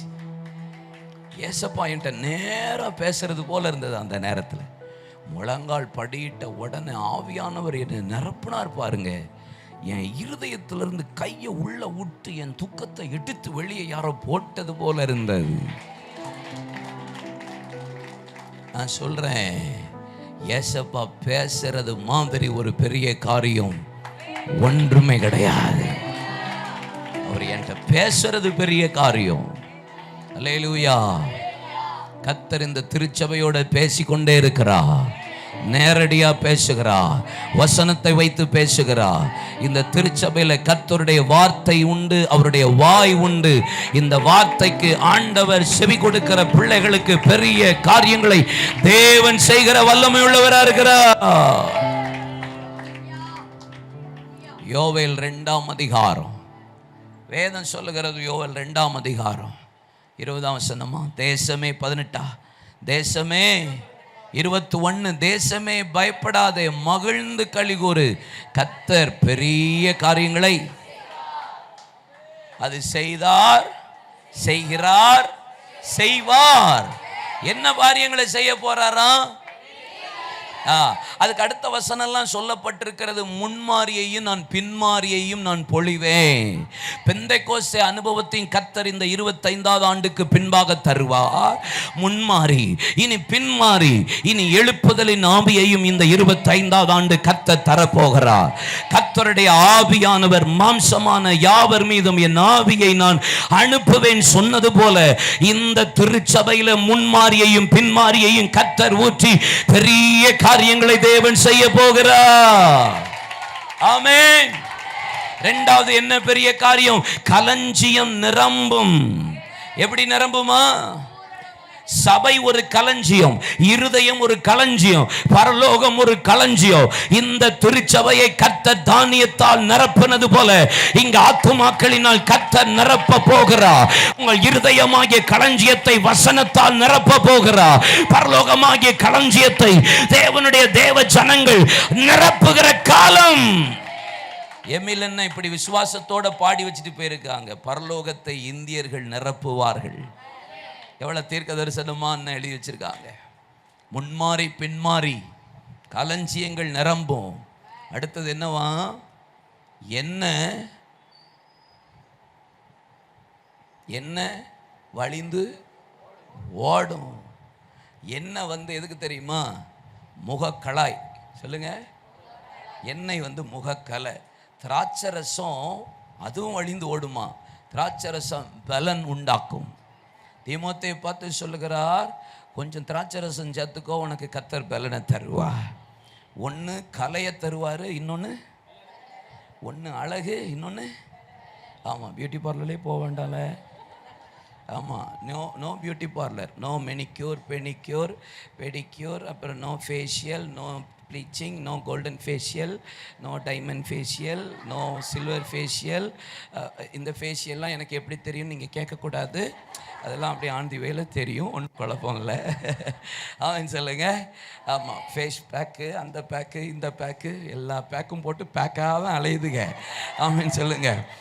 ஒரு பேக்கு போட்டாலும் அவருடைய மகிமை மாதிரி முகத்தில் வேற. நல்லா கை தட்டுங்க. அவர்கள் அவரை நோக்கி பார்த்து முகங்கள் வெட்கப்படுறதே இல்லை. என்ன வழிஞ்சு அபிஷேகத்தினால் கர்த்தர் சபையை நிரப்ப போகிறார். எல்லா சிறு பிள்ளையிலிருந்து பெரியோர் வரைக்கும் கர்த்தர் தம்முடைய எண்ணெயை ஊற்ற போகிறார். ஆமென். திராட்சரசம் பலனை கர்த்தர் உண்டாக்குவா. சோர்ந்து போனவர்களுக்கு இந்த சபையில உள்ள நுழையும் போதே ஒரு பலனை கர்த்தர் தருவா. வசனத்துல பலப்படுத்துவார், ஆராதனையில பலப்படுத்துவார், வார்த்தையில பலப்படுத்துவார். சபையில வர்ற ஃபெல்லோஷிப் நிமித்தம் கர்த்தர் பலனடைய செய்வார். மனரம்யமா இருக்கும்படி கர்த்தர் கிருபை செய்வார். I can do all things through Christ who strengtheneth me. என்னை பலப்படுத்துகிற கிறிஸ்துவினால் எல்லாவற்றையும் செய்ய எனக்கு பலன் உண்டு. அந்த பலனினால் இந்த திருச்சபையை கர்த்தர் நிரப்புகிற காலம். கர்த்தருக்கு காத்திருந்த இந்த 25 வருஷம் உங்களை பலனடைய பண்ணுவார். நீங்கள் ஓடினாலும் நடந்தாலும் இனி பலவீனப்படுவீர்கள், சோர்ந்து போக மாட்டீர்கள். அல்லேலூயா, பிரைஸ் காட். நல்லா இருக்குல்ல? எனக்கே ரொம்ப ஆசையா இருக்கு. வெட்டு கிளிகளும் பச்சை கிளிகளும் முசுக்கட்டை பூச்சிகளும் பட்சித்த வருஷத்தின் விளைவின் பலனை நான் திரும்ப உங்களுக்கு தருவேன். ஆமாம், இன்னும் பெரிய காரியம் எதெல்லாம். ஆமாம், வெட்டுக்கிளி பட்சித்தது, முசுக்கட்டை பூச்சி விழுது, பச்சை புழுக்கள் விட்டது, அது கொண்டு தான். அப்படி ஒவ்வொன்றா அரிச்சு போச்சு இல்லை. எதெல்லாம் இழந்தீங்களோ ஆஃப்டர் 25, இந்த 25வது ஆண்டுக்கு பின்பாக எல்லாவற்றையும் திரும்ப பெற்றுக்கொள்ளுகிற ஆண்டு. பெரிய காரியம். சிறியதிலும் பெரியதிலும் தாவீது ஒன்று குறையாதபடி திருப்பி கொண்டது போல கர்த்தர் உங்களுக்கு திருப்பி கொள்ளும்படி தேவன் செய்வார். எனக்கு இந்த 2 ராஜாக்கள் 8ஆம் அதிகாரத்தில் ரொம்ப பிடிச்ச ஒரு வேத போகுது. 2 ராஜாக்கள் 8ஆம் அதிகாரத்தில் அங்கே வந்து ராஜாவுக்கு முன்னாடி கேயாசி வந்து நின்று பேசிக்கிட்டு இருக்கான். என்னப்பா இப்படி பஞ்ச காலத்தில் சூனேமியால் அங்கே அவருடைய மகன் மரித்தானாமே, உயிரோட ஒரு தீர்க்கதரிசி எழுப்புனானாமே. ஆமாம்மா எழுப்புனா அப்படின்னு சொன்ன உடனே கேயாசியை கூப்பிட்டு விசாரிச்சுட்டு இருக்கும்போதே அந்த பெண் சூனேமியால் வந்துட்டா. உடனே சூனேமியால் உள்ள நுழைஞ்ச உடனே அந்த பெண்ணே வந்துட்டா, நீர் அவரிடத்திலேயே விசாரித்து கொள்ளும் என்று சொன்ன உடனே அந்த சுனேமியால கூப்பிட்டு, ராஜா இதெல்லாம் நடந்தது உண்மையா? ஆமா, மரித்தான், என் பிள்ளை மேல் வீட்டறையில் வச்சேன், எலிசா வந்தாரு, அவர் வந்து அவனை உயிரோட எழுப்பினார், தும்மி எழும்பி கர்த்தரை மகிமைப்படுத்த தேவன் உதவி செய்தார், பஞ்சகாலம் வரும், அதனால நீ இந்த தேசத்தை விட்டு புறப்பட்டு போன என்ற எச்சரிச்சா, அதனால வயல்வெளி சொத்து வீடு எல்லாத்தையும் விட்டுட்டு நான் தேசத்தை விட்டு புறப்பட்டு போயிட்டேன், நான் இப்பதான் திரும்பி வர்றேன், உனக்கு என்னம்மா வேணும்? நான் போனது எல்லாம் ஒண்ணுமே இல்லையா, சம்பாத்தியம் போச்சு, நிலம் போச்சு, விளைச்சல் போச்சு, தானியம் போச்சு, எல்லா ஆசீர்வாதமும் போயிட்டு நான் சும்மா வந்து நிற்கிறேன், எனக்கு நீங்கள் தான் ஏதாவது செய்யணும்னு ராஜா ஒரு பிரதானியை அவளுக்கென்று தனியாக நியமித்து இவ்வளவு ஆண்டு காலம் அவள் இல்லாதிருந்ததை எல்லாம் கணக்கு பார்த்து ஒன்று விடாமல் திருப்பி கொடுத்து செட்டில்மெண்ட் பண்ணிட்டு என்ன வந்து பாருன்றாரு. இன்னைக்கு ராஜா இந்த சபையை பார்த்து சொல்லுகிறார், உங்கள் ஒவ்வொருவருக்கும் கர்த்தர் தனிப்பட்ட விதத்தில் எதெல்லாம் இழந்து போனீங்களோ எல்லாவற்றையும் கர்த்தர் திருப்பி கொடுக்கும்படி ஒரு பெரிய காரியங்களை தேவன் செய்வாராக. அல்லேலூயா. நல்லா இருக்குல்ல? நல்லா தான் இருக்கும். ஆமா, எசேக்கியேல் 33ஆம் அதிகாரம் 3ஆம் வசனம் சொல்லுகிறது, என்னை நோக்கி கூப்பிடு, நான் அப்பொழுது உனக்கு அறியாததும் பெரிய காரியங்களை அறிவிப்பேன். நீ என்னை கூப்பிடு, உன் காது இந்த வருஷம் கேட்கும். பெரிய என்னை நோக்கி கூப்பிடு, நீ அறியாதும் எட்டாதுமான பெரிய காரியங்களை. அதுக்கப்புறம் 5ஆம் வசனத்திலேருந்து வாசித்து பார்த்தா பல ஆசீர்வாதம் இருக்குது. அதெல்லாம் பிரசங்கம் பண்ண எனக்கு நேரம் இல்லை. வீட்டை குறித்த ஆசீர்வாதம் இருக்குது, பிள்ளைகளை குறித்த ஆசீர்வாதம் இருக்குது, சுகத்தை குறித்த ஆசீர்வாதம் இருக்குது, குடும்பத்தில் மன்னிக்கணுங்கிறதுக்கு ஆசீர்வாதம் இருக்குது, மணவாட்டியின் சத்தம் சந்தோஷத்தினால் நிரப்பப்படுற ஆசீர்வாதம் இருக்குது. நீங்கள் அதுக்கப்புறம் போய் ஃபுல்லாக வாசித்து சந்தோஷமாக அதை பார்த்துக்கணும். ஆமீன் சொல்லுங்கள். 1 சாமுவேல் 26ஆம் அதிகாரம் 25ஆம் வசனம், சவுல் தாவீதை பார்த்து சொல்லுகிறான், என் மகனே தாவீது, நீ கர்த்தரால் ஆசீர்வதிக்கப்பட்டவன், மேன்மேலும் பலப்படுவாய், பெரிய காரியங்களை செய்வாய். சொல்லுங்க. இவ்வளவு நேரம் செய்தார், செய்கிறார், செய்வார், செய்ய போறத கேட்பேன். இனிமே நீங்க தான் செய்ய போறீங்க. உங்களை கொண்டு கர்த்தர் பெரிய காரியங்களை செய்ய போகிறார். என் மகனே தாவீது, நீ கர்த்தரால் ஆசீர்வதிக்கப்பட்டவன், நீ மேன்மேலும் பலப்படுவாய், நீ பெரிய காரியங்களை செய்ய போகிறாய். இந்த திருச்சபையில் இந்த ஆண்டிலிருந்து ஒவ்வொருவரையும் கர்த்தர் பெரிய பெரிய காரியங்களை செய்யும்படி அற்புத அடையாளங்கள், விடுதலைகள், ஊழியங்கள், கிருபைகள், வரங்கள், அபிஷேகம், பாடல் தாளந்து, வாசிக்க தாளந்து எல்லாவற்றையும் கர்த்தர் கொடுத்து கர்த்தருக்காக பெரிய காரியங்கள். ஆமென். சரி, கடைசியா 1 சாமுவேல் 12ஆம் அதிகாரம் 16 18 வசனம் சொல்லுகிறது, நீங்கள் தரித்து நின்று கர்த்தர் செய்கிற பெரிய காரியத்தை. நல்லா இருக்குல்ல? இவ்வளவு சொன்னேன் பாருங்க, இவ்வளவு சொன்னேன்ல. செய்தார், செய்கிறார், செய்ய போறார், கேட்பேன், செய்வேன், நின்னுட்டு பார்ப்பேன். சொல்லுங்க. பெரிய காரியத்தெல்லாம் எல்லாம் நடக்க போது நான் நின்று பார்த்து சொல்லுங்க. நல்லா இருக்குல்ல? சரி, எத்தனை பேருக்கு அதெல்லாம் செய்யணும்னு விருப்பம் இருக்கு? நின்று பார்க்க போறீங்களா இல்லையா? சரி, கர்த்தருடைய நாமம் மகிமைப்படட்டும். இப்போதாம்மா பிரசங்கமை பண்ண போறேன். இவ்வளோ நேரம் பிரசங்கம் பண்ண நினச்சிங்களா? ஆசீர்வதிச்சேன் உங்களை. Now my sermon start. Are you ready to listen? என்னது அப்படிங்கிறீங்களா? ஒவ்வொரு இதுக்கும் ஒவ்வொரு பாயிண்ட் தான், வேக வேகமாக சொல்லுவேன். ரைட்? ரெடியாக இருக்கீங்களா? இதெல்லாம் பிளெஸ்ஸிங், எல்லா ஆசீர்வாதம் கேட்க காதுக்கு தேன் ஒழுகின மாதிரி இருக்கும். தேன் கையில் இப்படி ஊற்றி எப்படி இருக்கும்? அந்த மாதிரி இருந்துச்சுல. இப்போ எல்லாம் இனிமே தான் மேட்ரே வருது. ஏன்னா சும்மா நம்ம ஆண்டவர் எதையுமே செய்கிறவர் இல்லை. சும்மா சும்மா தூக்கி கொடுத்துருவாரான்னு. இவ்வளோ நாள் விதைத்ததற்கு நீங்கள் கண்டிப்பாக கம்பீரமான அறுவடையை பார்ப்பீங்க. பிரயாசப்பட்ட பலன் நீங்கள் முந்தி பலன் அடைவீர்கள், அதில் எந்த மாற்றம் இல்லை. ஆனால் திருச்சபை உங்களுக்கு ஒரு வார்த்தை, முதல்ல பெரிய காரியம் என்னது? ரட்சிப்பு. சொல்லுங்க. இருக்கிறதுலே பெரிய காரியம் என்னது? இந்த ரட்சிப்பு பெருசு அப்படி சொன்னா, மீண்டும் எபிரேயர் 2ஆம் அதிகாரம் 4ஆம் வசனம் சொல்லுகிறார், அற்புதங்களினாலும் அடையாளங்களினாலும் பலவிதமான பலத்த செய்கைகளினாலும் பரிசுத்த ஆவியானவரை பகிர்ந்து கொடுத்து சாட்சி கொடுத்ததுமாய் இருக்கிற இவ்வளவு பெரிதான ரட்சிப்பை குறித்து நீங்கள் அசதியாய் இருப்பீர்களானால் தண்டனைக்கு எப்படி தப்பித்துக் கொள்வீர்கள்? விசுவாசத்தை கொண்டு கிருபையினாலே தான் நீங்கள் ரட்சிக்கப்பட்டீங்க. இது உங்களால் உண்டானதல்ல, பெருமை பாராட்டு இது கிரியினால் உண்டாகாதபடி கிருபையினால தான் உண்டாயிருக்கிறது. கர்த்தர் என்னை ரட்சித்தது எவ்வளவு பெரிய கிருபை. என்னை ரட்சிக்கணும்னு என்ன இருக்கு? என்ன ரட்சித்து இன்னைக்கு அவரை பிள்ளையா மாற்றி அப்பா பிதாவை என்று கூப்பிட பண்ணத்தக்க புத்திர சுவிகாரத்தின் ஆவியை கொடுத்து உரிமையோடு மகா பரிசுத்த ஸ்தலத்துக்குள்ள போய் ஆண்டவரை வானத்தையும் பூமியும் படைத்த சர்வ வல்லமுள்ள தேவனை, பூமியின் உருண்டையின் மீது வீற்றிருக்கிற எங்க தேவனை நான் போய் அப்பான்னு சொல்ல முடியக்கூடிய அளவை கர்த்தர் கொடுத்திருக்கிறார்னா, உங்களுக்கு கர்த்தர் கொடுத்த ரட்சிப்பை குறித்த கவனம் எவ்வளவு இருக்கிறது? ரட்சித்தது பெருசு, சாட்சி சொல்லிடலாம். மைக்க பிடிச்சி முக்காட போட்டு கர்த்தருடைய பரிசுத்த நாமத்துக்கு ஸ்தோத்திரம் உண்டாவதாக. கர்த்தர் என்னையும் சாட்சியாய் நிறுத்திற்காய் ஸ்தோத்திரம். அல்லேலூயா. உன்னதமானவரின் உயர் மறை விழிரோக்கிறவன் கர்த்தரை பிரசம் ஸ்தோத்திரம். கர்த்தர் என்னை சாட்சியானதுக்காய் ஸ்தோத்திரம். கர்த்தர் என்னை 1992ஆம் வருஷம் என்னை இப்படியாக ரட்சித்தார். என்னது கர்த்தருடைய கிருபையால் என்னத்தை செஞ்சார்? நீ ரட்சித்து, நான் ஒன்று கேட்கட்டா? தப்பாக நினச்சிக்க மாட்டீங்களே? தப்பாக நினச்சிக்க மாட்டீங்களே யாருமே? கீழே உள்ளவங்க, மேலே உள்ளவங்க, கீழே உள்ளவங்க, நடுவில் உள்ளவங்க, யாரும் தப்பாக நினச்சிக்காதீங்க.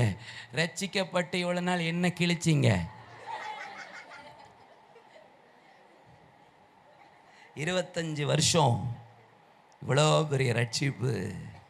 இந்த ரட்சிப்பை குறித்து நான் எவ்வளோ நேரம், சில நேரம் அசதியாக இருந்திருக்கேன்ல. எவ்வளோ சில நேரம் அசதி. அற்புதங்களினாலும் இங்கே பாருங்க, அற்புத அடையாளம் ரட்சிக்கப்படுறதுக்கு ஆண்டவர் அடுத்தது பேசுகிறார்ல, உபதேசிக்கிறார்ல, அது எனக்கு பெருசு. அவர் என்கிட்ட பேசுகிறார்ல, சுவிசேஷம் என்னை ரட்சிப்புள் நடத்த, உபதேசம் என்னை பூரணப்படுத்த, அற்புத அடையாளங்கள் என்னை ரட்சிக்கிறதற்கு, உபதேசம் என்னை அவரண்டை கிட்டி சேர்க்கிறதற்கு. நான் பண்ணின உபதேசத்தினால நீங்கள் பரிசுத்தமாயிருக்கிறீர்கள். நான் பண்ண உபதேசம் தான் உங்களை பரிசுத்தமாக்கும். அப்ப அவர் என்ன ரட்சித்தது பெரிய காரியமானா, அவர் என்கிட்ட பேசுறது பெரிய காரியமானா, இந்த ரட்சிப்பை குறித்து உங்களுக்குரிய கவலை என்ன? அப்போஸ்தலனாகிய பவுல் பிலிப்பியர் 2ஆம் அதிகாரம் 10, 11, 12 வசனத்தில் சொல்லுகிறார், உங்கள் ரட்சிப்பு நிறைவேற நீங்கள் பிரயாசப்படுங்கள். ஆங்கில வேதாகமத்தில் இப்படி இருக்கிறது, work out your own salvation with fear and trembling.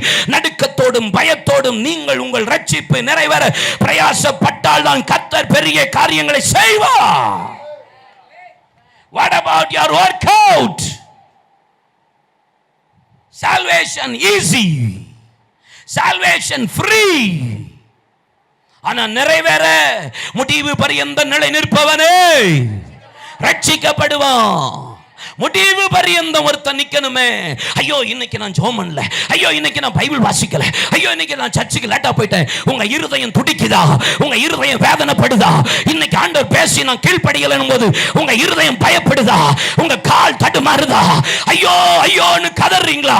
இந்த பயமும் நடுக்கமும் என்றைக்கு சபைக்குள்ள தேவ ஜனங்களுக்குள்ள ஊழியனாகிய எங்களுக்குள்ள வருதோ அப்ப நான் தேசத்துல சபையில பெரிய காரியம். பயம். ஏன் தாவீதுக்கு இவ்வளவு பயம்? ஆண்டவரே நிலைவரமான ஆவியை தாரும். பாவம் பண்ணிட்டு அவன் நட்டுங்கிறான். சுத்த இருதயத்தை என்கிட்ட எடுத்து போட்டாதீங்க, எடுத்து போட்டாத முடியாது. அத மாதிரி நீங்க இல்லாம ரட்சிப்பு எடுத்துறாதீங்க, ஆவி எடுத்துறாதீங்க. எடுத்துட்டீங்கன்னா முடிஞ்சது, நான் ஒண்ணுமே இல்லை. என்னிலிருந்து கிருபை நீக்கிறாதீங்க.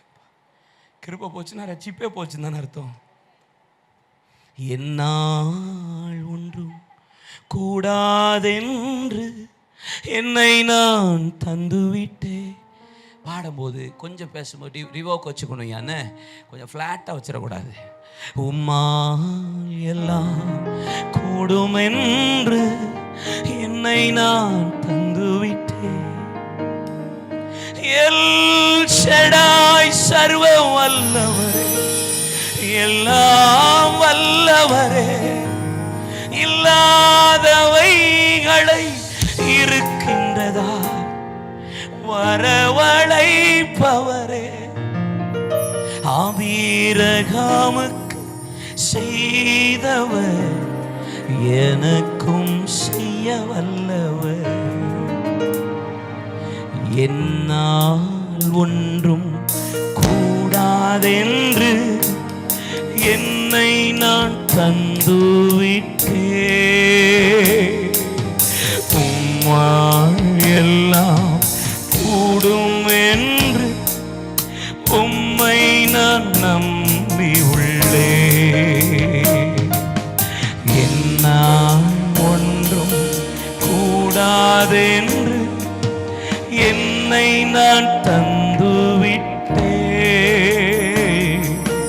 உம்மால் எல்லாம் கூடும் என்று உம்மை நான் நம்பி உள்ளேன். யெகோவாயிரே எல்லாம் பார்த்துக் கொள்வி, தேவைகள் சந்தி அவன் இல்லாதவைகளை இருக்கின்றதா வரவழைப்பவரே, அந்நாளுக்கு செய்தவர் எனக்கும் செய்ய வல்லவர். ஏன் பாருங்களேன், உங்களுக்கு ஒன்று தெரியுமா? உங்களுக்கு தெரியுமா? உங்களுக்கு தெரியுமா? சகேயு லூக்கா 19ஆம் அதிகாரத்தில் ஆயக்காரன் தலைவன், டாக்ஸ் கலெக்டர், ஒரு பெரிய கொள்ளைக்காரன், பண ஆசை பிடிச்சவன், லஞ்சம் வாங்கின ஆள். ஆனால் அந்த ஆளை ஆண்டவர் சொல்கிறாரு, சகேயு குள்ளனாக இருந்தபோது காட்டத்தி மரத்தில் ஏறி இயேசு எப்படிப்பட்டவரோ என்று பார்க்கும்படி அவன் ஏறி நின்னான். இயேசு சகேயுவே கீழே இறங்கி வா, இன்றைக்கு உன் வீட்டிலே தங்க நான் விருப்பப்படுகிறேன். உள்ளே நுழைஞ்ச போது சகேயு அவன் உள்ளே நுழைஞ்ச உடனே இயேசு ஒன்றுமே சொல்லலை. ஆண்டவரே நீர் இப்படியே பார்த்துட்டே இருக்கிறான், நான் எதெல்லாம் ஏமாத்துறனோ என் ஆஸ்தியில் பாதியை கொடுக்குறேன், திருப்பி கொடுத்துட்றேன் அப்படின்னு சொல்லி எல்லாத்தையும் திருப்பி கொடுத்தோன்னா இயேசு பார்த்து சிரிச்சுட்டே சொல்கிறார், இந்த வீட்டுக்கு ரட்சிப்பு வந்தது இவனும் ஆபிரகாமின் குமாரனா இருக்கிறான் அல்லவா. அதான் சொல்கிறார்ல. இங்கே பாருங்களேன், லேவியராகமத்தில் 21ஆம் அதிகாரத்தில்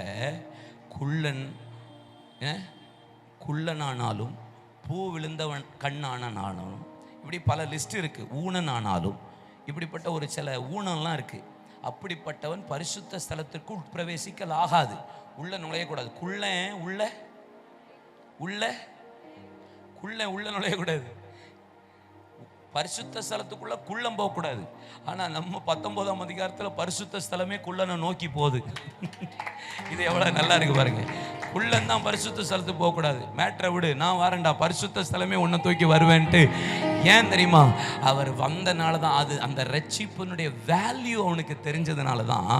நம்மளை மாதிரி அவசரப்பட்டு அவன் பொறுத்தனெல்லாம் பண்ணலை. வெல் குவாலிஃபைடு பர்சன் பாருங்க, வெல் நாலேஜ் பையன். நம்ம தான் விட்டு அடித்து கிளப்பி ஆண்டவரே அசர்ற மாதிரி பதில் சொல்லுவோம்.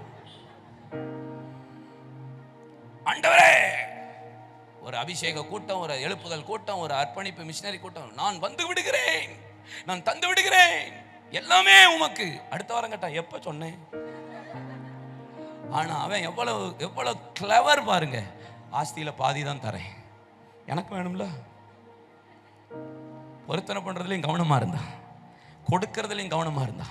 நான் சொல்கிறேன், ரட்சிப்பு, உண்மையான ரட்சிப்பின் அனுபவம் ஒரு மனுஷனுக்குள்ளே இருந்துச்சுன்னு வச்சுக்கோங்களேன், அந்த பெரிய காரியம் இருந்துச்சுன்னு வச்சுக்கோங்களேன், நான் சொல்கிறேன், தவறாக நம்ம வீட்டுக்குள்ளே வந்ததெல்லாம் வெளியே போயிடும், வெளியே போயிடும், வெளியே போயிடும், வெளியே போயிடும், உள்ள இருக்காது.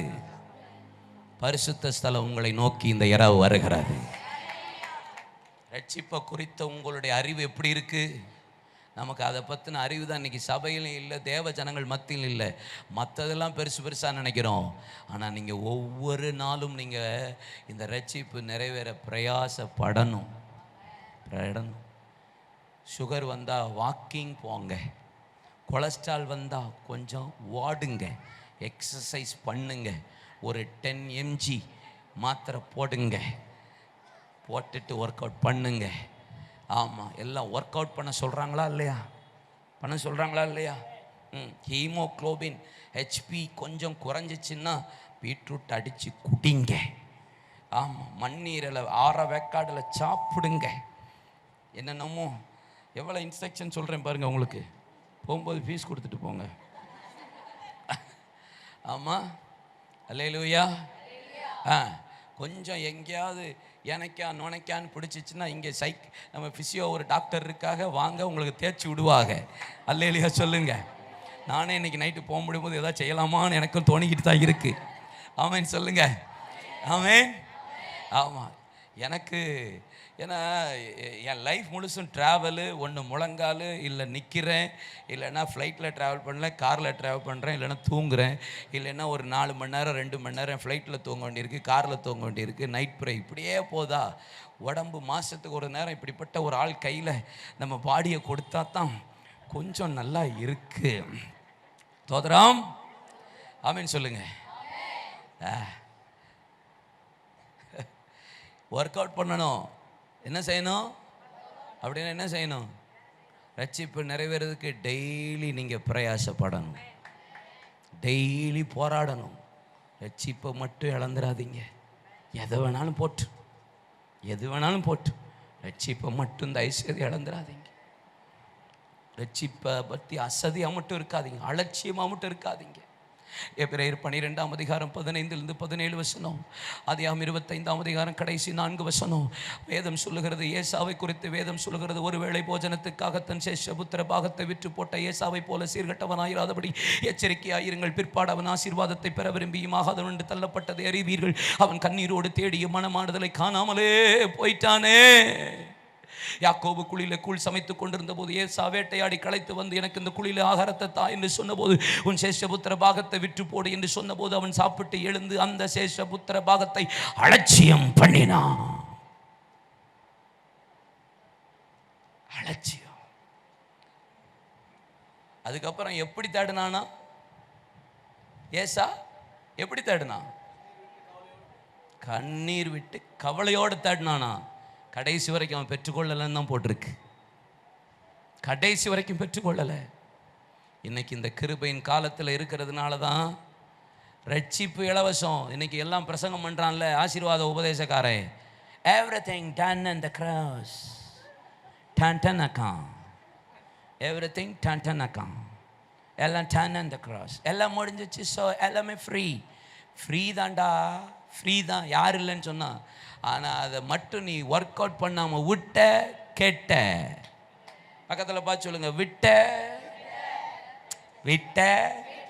கெட்ட. டெய்லி ஜோம் பண்ணும், டெய்லி ஒர்க் அவுட் பண்ணும், வித்திரப்படாது ரட்சிப்ப. ஆமாம், வேமா போமா போமா.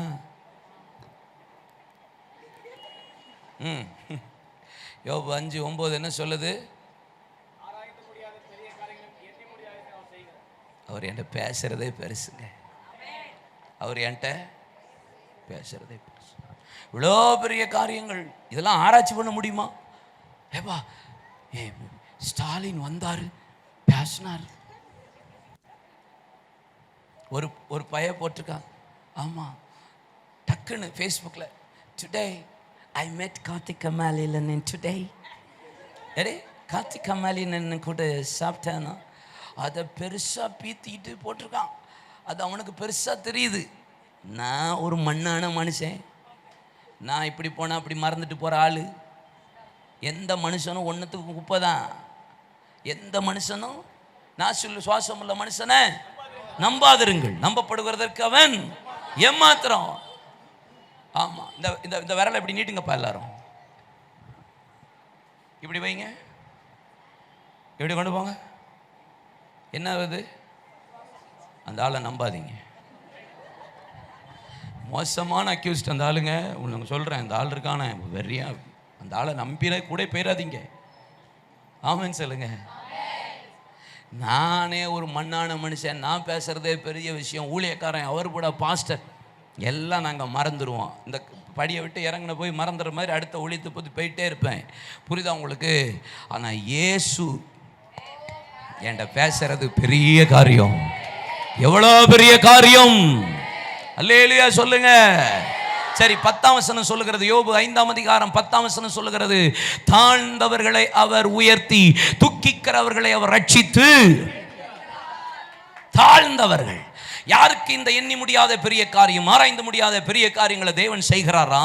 தாழ்மை உள்ளவனுக்கு, துக்கிக்கிறவனுக்கு. First humble yourself. அவன் கூட தான் கர்த்தர் பேசுவார். யார் கூட பேசுவார்? ரெண்டாவது துக்கம், லௌகீக துக்கம்.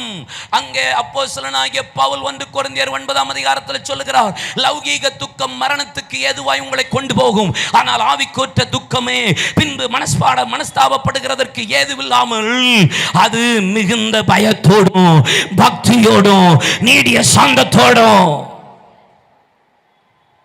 ஆவிக்கேற்ற துக்கம் வரணும், தாழ்மை வரணும். அல்லேலூயா சொல்லுங்க. எவ்வளோ தாழ்மையாக இருக்க முடியுமோ அவ்வளோ தாழ்மையாக நம்ம வாழ்க்கையை வாழ்ந்துக்கணும். Christianity simplicity, sincerity, spirituality. சொல்லுங்க, சிம்பிளிசிட்டி, சின்சியாரிட்டி, ஸ்பிரிச்சுவாலிட்டி. இதுதான் கிறிஸ்டியானிட்டி. அங்கேருந்து வந்த இங்கே மிஷினரிகளுக்கெல்லாம் எல்லாம் பெரிய காரியங்களை கர்த்தர் அவங்க மூலியமாக செஞ்சதுக்கு காரணம் என்ன தெரியுமா? Simple life. அவ்வளோ சொத்தையும் விற்று போட்டு இங்கே கொண்டு வந்து போட்டுட்டு அவ்வளோ பற்றியும் சிம்பிள் லைஃபு. ஒரிசாவுக்கு போனேன் 5 மாவட்டத்தில் போய் ஊழியம் செய்ய போனேன். கிரகாம்ஸ்டைன் வீட்டுக்கு போகிறேன். அது ஏக்கர் இருக்குது, அத்தனை ஏக்கர் இருக்குது.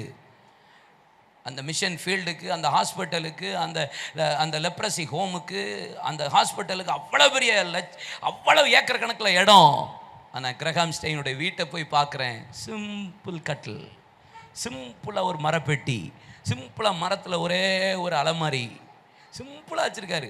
வேறு ஒன்றுமே இல்லை அவர்கிட்ட. சிம்பிளாக ஒரு பெட்டி, சிம்பிளாக ஒரு சின்ன இந்த ஸ்பீக்கரை போல் ஒரு மர இது இருக்குது, சிம்பிள் கட்டில் இருக்குது. வேறு ஒன்றுமே இல்லை. நாங்கள் பார்க்கல. அந்த கிளாடிஸ் அம்மா, அந்த அம்மா கூட பிள்ளைகளோட அப்படி ஒரு வாழ்க்கை வாழ்ந்திருக்காரு. சிம்பிளி எவ்வளோ ஒரு கிரயம் செலுத்தியிருக்காங்க. இன்னைக்கு பிரசங்கம் போதிக்கப்படுற காரியம்லாம் என்ன?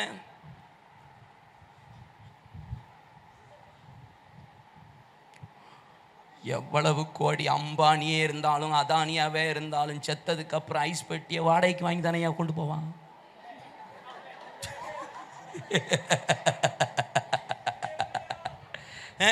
அது நான் ஐஸ் பெட்டியில் வைக்க போகிறேன்னு விலைக்கா வாங்கி போய் படுக்க போகிறேன் கழுதப்ப.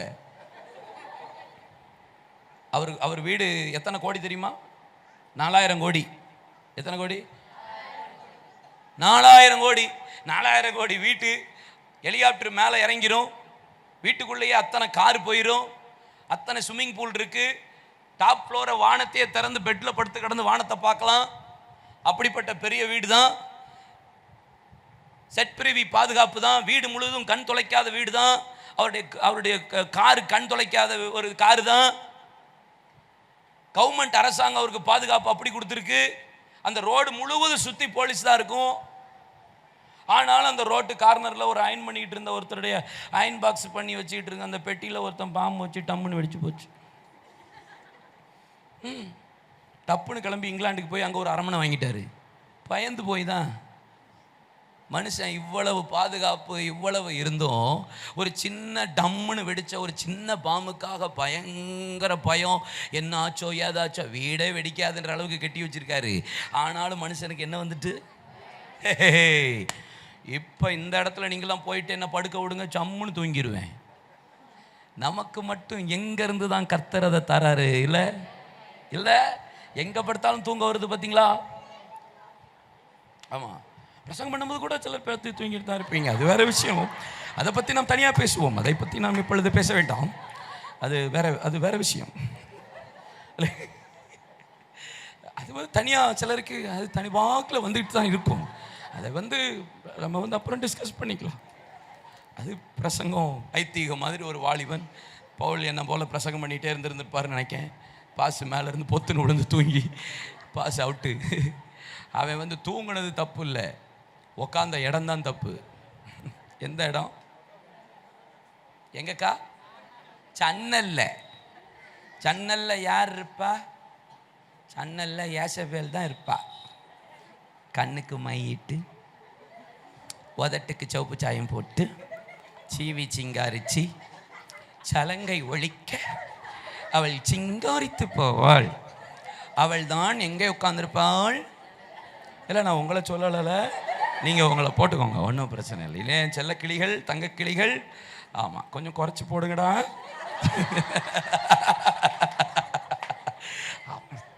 என்னதான் இருந்தாலும் சத்தியத்தை சொல்லிடணுமா இல்லையா? எதுனாலும் உள்ள அடக்கி வைக்க முடியல, பொங்குது. என்னுள்ளம் தேவன் பால் பொங்கி வழியுதே. ஹல்லேலூயா. அவ அங்கே சன்னல்ல உட்கார்ந்து இருந்தவ, அதனால தான் அங்கேருந்து பொத்துன்னு விழுந்துட்டாவன். என்ன ஐஸ்வர்ய மயக்கம், உலக மயக்கம். ஆமென் சொல்லுங்க. தாழ்மையாக இருந்துக்கோங்க. எவ்வளவு ஆயக்காரனையும் பரிசேயனும் தேவ சமூகத்தில் வந்தபோது, ஆயக்காரன் சபைக்கு உள்ளே வரல, பரிசேயன் சபைக்கு உள்ளே போய் ஜெபம் பண்ணான். பரிசேயன் கம்பேர் பண்ணி ஜெபம் பண்ணான். அந்த ஆயக்காரனை போல எல்லாம் ஆண்டவரேன்னு சொல்லிட்டு ஜெபம் பண்ணானா இல்லையாப்பா? பண்ணானா இல்லையா? வேற எங்கேயா போயிட்டானான்னு ஒரு மாதிரி என்ன பார்க்கிங்க? கண்டிப்பாக பண்ணாலப்பா, பண்ணா. அப்பொழுது ஆயக்காரன் சொல்லுகிறான், வானத்துக்கு கண்களை ஏறெடுக்க துணியாமல் மார்பலை அடித்துக்கொண்டு இந்த பாவியாகி என் மேலே கிருபையாக இருண்டும் என்று ஜெபித்த போது அங்கே ஒரு வசனம் சொல்லப்பட்டிருக்கிறது, அவன் அல்ல இவனே நீதிமானாக்கப்பட்டான். எப்படி? அவன் இவனே. பக்கத்தில் உள்ள ஆளை தான் இவன் இவள் என்று சொல்லுவோம். தூரத்தில் இருக்கிற ஆளை அவன் அவள் என்று சொல்லுவோம். ஆமாம், ரைட்? அப்போது பரிசேயன் சபைக்கு உள்ளே இருக்கிறான், ஆயக்காரன் சபைக்கு வெளியே இருக்கிறான். அப்போ ஆண்டவர் சர்ச்சுக்குள்ளே இருந்து வெளியே வந்து ஆயக்காரன் பக்கத்தில் வந்துட்டு அவன் அல்ல இவனே அப்படின்னா என்ன அர்த்தம்? தாழ்மை எங்கே இருக்கோ அது சபையாக இருந்தாலும் வெளியே வந்துடுவாருன்னு அர்த்தம். எங்க தாழ்மை இருக்கோ அங்கதான் இயேசு பார்ப்பார். தாழ்மை உள்ளவர்களை கர்த்தர் கண்ணோக்கி பார்க்கிற ஆண்டவர். தாழ்மை உள்ளவர்களுக்கு தான் கர்த்தர் பெரிய காரியங்களை செய்வார். துக்கிக்கிறவர்கள் லௌகீக துக்கம் வந்துடக்கூடாது, உலக துக்கம் வந்துடக்கூடாது. இந்த உலகத்துக்காக, இந்த உலகத்தில் உள்ள பொருட்களுக்காக கிறிஸ்துவை தேடுவோமானால் நம்மை போல பரிதபிக்கப்பட்டவர்கள் இந்த உலகத்தில் யாரும். உலக துக்கம் நமக்கு வரவே, ஆவிக்குரிய துக்கம் வரணும். ஐயோ ஜோமன்லேன்னு துக்கம் வரணும். ஐயோ இன்னைக்கு பைபிள் வாசிக்காமல் படுத்துட்டோமேன்னு துக்கம் வரணும். ஐயோ சபைக்கு லேட்டாக போகிறோமேன்னு துக்கம் வரணும். இந்த துக்கம் வந்தால் தான் உங்களுக்கு பின்பு மனஸ்தாபப்படுகிறதற்கு பிசாசு இடம் கொடுக்க, உங்களை குத்து காமிச்சிட்டே இருப்பான். நீ இந்த போல பார்த்தியா, வாசிக்கல பார்த்தியா, ஜோமனில் பார்த்தீங்களா, இப்படி சொல்லிக்கிட்டே இருப்பான். ஆனால் ஆவிக்கேற்ற துக்கம் வந்தது என்றால் பிசாசுக்கு அங்கே இடமே கிடையாது. பிசாசை எதிர்க்க நிற்க பலன் தர்றது எது தெரியுமா? ஆவிக்கேற்ற துக்கம் வரணும். ஆத்மாவை குறித்த துக்கம் வரணும், தேசத்தை குறித்த துக்கம் வரணும், சபையை குறித்த துக்கம் வரணும். பவுல் சொல்லுகிறார், சபையை குறித்த துக்கம் என்னை நாள்தோறும் நெருக்கி ஏவுகிறது. சபை இப்படி அலங்கோலமா இருக்கிறதுங்கிற ஒரு துக்கம், பிரசங்கம் இப்படி பொல்லாத உபதேசம் வருகிறது என்கிற துக்கம், மாய்மானம் பண்ணுகிறது என்கிற துக்கம். 2 தீமோத்தேயு 4:10 தேமா இப்பிரபஞ்சத்தை விட்டு அவன் என்னை விட்டு பிரிந்து இப்ப பிரபஞ்சத்துக்கு பிரிந்து போயிட்டான் சொல்றார். உலக ஆசை உலக இச்சை மீது ஆசை வச்சு என்ன வச்சு பிரிஞ்சிட்டான் துக்கப்படுறா.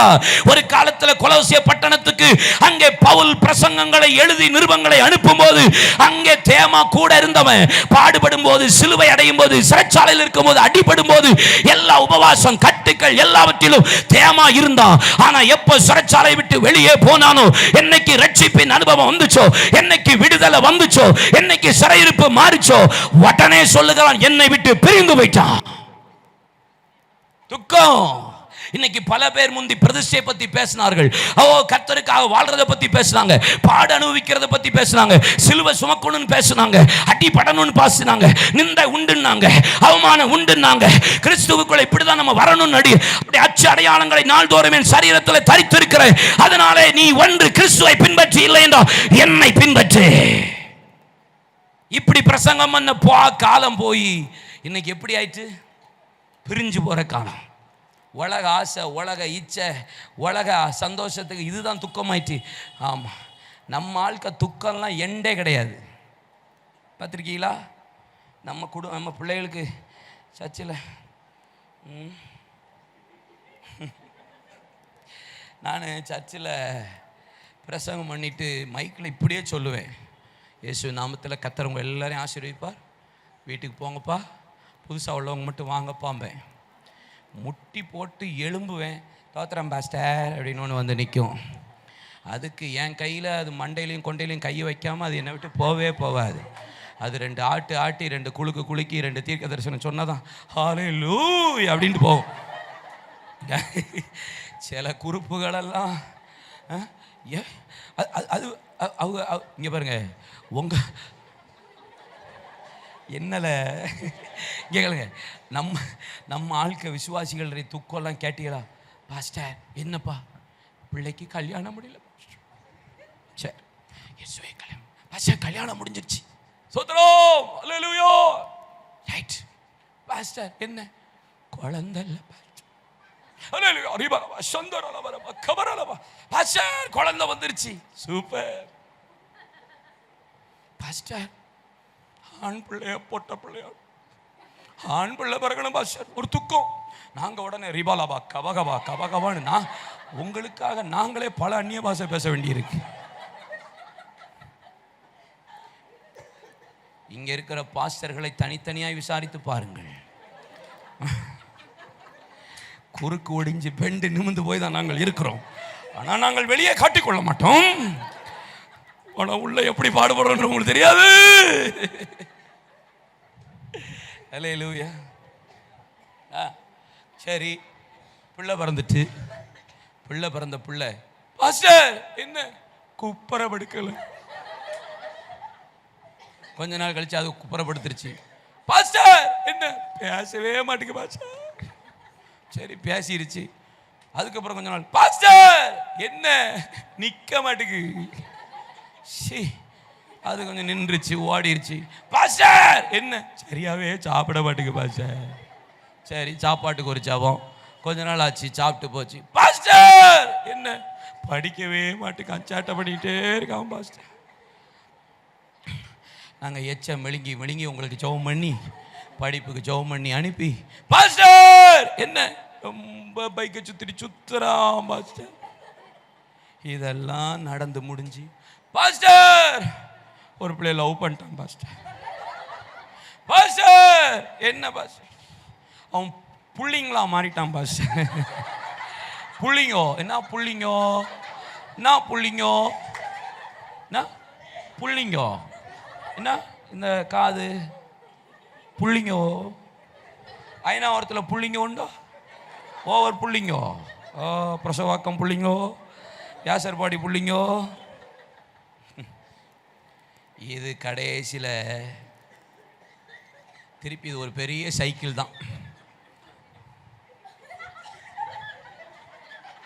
இல்லை தண்ணியை குடியில நான் பிரசங்கம் பண்ணி தண்ணியா குடி. அல்லேலூயா. ஆமென்.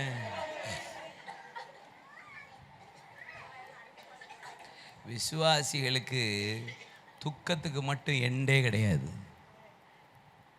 நம்ம ஆட்களை முதல்ல போய் ஜெபம் பண்ணி கர்த்தரை துதிங்கடான்னு சொல்லி கொடுத்தா முழங்கால போட்டுட்டு முதல்ல போய் முழந்துட்டு ஏசப்பா அப்படி அவர் எவ்வளோ பாவம்னு கொஞ்சம் நீங்கள் என்றைக்கா யோசிச்சு பார்த்துருக்கீங்களா?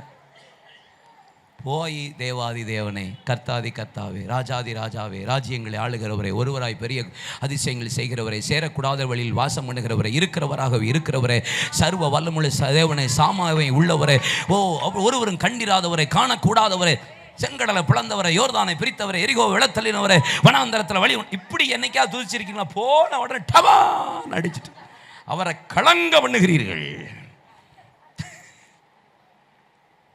எப்படி பெரிய காரியம் வரும்னு கேட்கேன். உங்கள் துக்கம் ஆவிக்கேற்ற துக்கமாக இன்னைக்கு மாறட்டும். தேசத்தை குறித்த துக்கம் வரணும், ஆத்மாவை குறித்த துக்கம் வரணும். ஒரு ஆளை பார்த்து அழணும். ஒரு ஆள் கத்தர் அறியாமல் இப்படி சில காரியம் செஞ்சால் அவங்க இருதயம் ஒட்டையணும், துக்கம் வரணும், அழணும். தேசம் அழிகிறதே அப்படின்னு அழணும். நான் ஜெபிக்காததா தேசம் அழிகின்றதே, திறப்பில் நிற்காததா என் ஜனம் அடிகின்றதே. என் சுயநலத்தை பார்த்து நான் ஜெபிக்க மறந்ததா, சுனாமி தேசத்தையே வாரிக்கொண்டதே. நான் ஜெபிக்காததா தேசம் அழிகின்றதே, திறப்பில் நிற்காததா என் ஜெபம் அழிகின்றதே. துக்கம் ஆவிக்கேற்ற துக்கம் என்னைக்கு வருதோ பெரிய காரியங்களை கர்த்தர் செய்வா. அல்லேலூயா சொல்லுங்க. யோவேல் தீர்க்கதரிசி சொல்லுகிறது 19ஆம் வசனத்திலே, அப்பா 19 தேசமே பயப்படாத மகிழ்ந்து களி. 1 கலிகூறு பெரிய காரியங்களை எப்போ செய்வா? 17ஆம் வசனம் சொல்லுகிறது, பலிபீடத்துக்கு மண்டபத்துக்கு நடுவே ஆசாரியர்கள் புலம்பி அழுங்கள். நடுவே நிற்கிற ஆள் எழும்புனா தான் பெரிய காரியம். போசேசுக்கும் சேனைக்கும் நடுவே ஆள் தேவை. ஆயிக்கும் பெத்தேலுக்கும் நடுவே ஒரு பலிபீடம் தேவை. வானத்துக்கும் பூமிக்கும் ஒரு இயேசு தேவை. சபை நடுவிலிருந்து ஒரு பினகாஸ் தேவை. யுத்தக்களத்தின் நடுவிலிருந்து ஒரு யாகேசியல் தேவை. நடுவில் நிற்கிற மனுஷன் வேணும். சகரியா 9ஆம் அதிகாரம் 1 வசனம் சொல்லுகிறது, பலிபீடத்திற்கு மேலே நின்று நடுவே நின்று ஜெபிக்கிற ஒரு மனிதன் தேவை. பெரிய காரியம். தேசமே பயப்படாது, பெரிய காரியம். எப்படி கர்த்தர் செய்வா? நடுவே நிற்கணும். என் குடும்பத்துக்கு நான் உத்தரவாதம். போசேஸ் என்றால் பளபளப்புன்னு அர்த்தம். சேனை என்றால் முட்கள் உள்ளன்னு அர்த்தம். 1 சாமுவேல் 14ஆம் அதிகாரத்தில் இருக்கிறது. 6ஆம் வசனத்திலிருந்து வாசி பாருங்க. யோனத்தான் ஆயுததாரியும் புறப்பட்டு யுத்தக்களத்துக்கு போகிறார்கள். யோனத்தானும் ஆயுததாரியும் போசேஸ் என்கிற மலைக்கும் சேனை என்கிற மலைக்கும் நடுவே கையை வச்சுட்டு முட்டி போட்டுட்டு ஒரு மாடு, ஒரு ஆடு, ஒரு நாய் தவுண்டு போடுறது போல தவுண்டு போகிறான். உன் மனதின் முடியெல்லாம் நீ செய்யும், நான் உம்மோடு கூட இருக்கிறேன். நீ உம்முடைய மனதின் முடியெல்லாம் செய்யும், உம்மோடு கூட இருக்கிறேன்.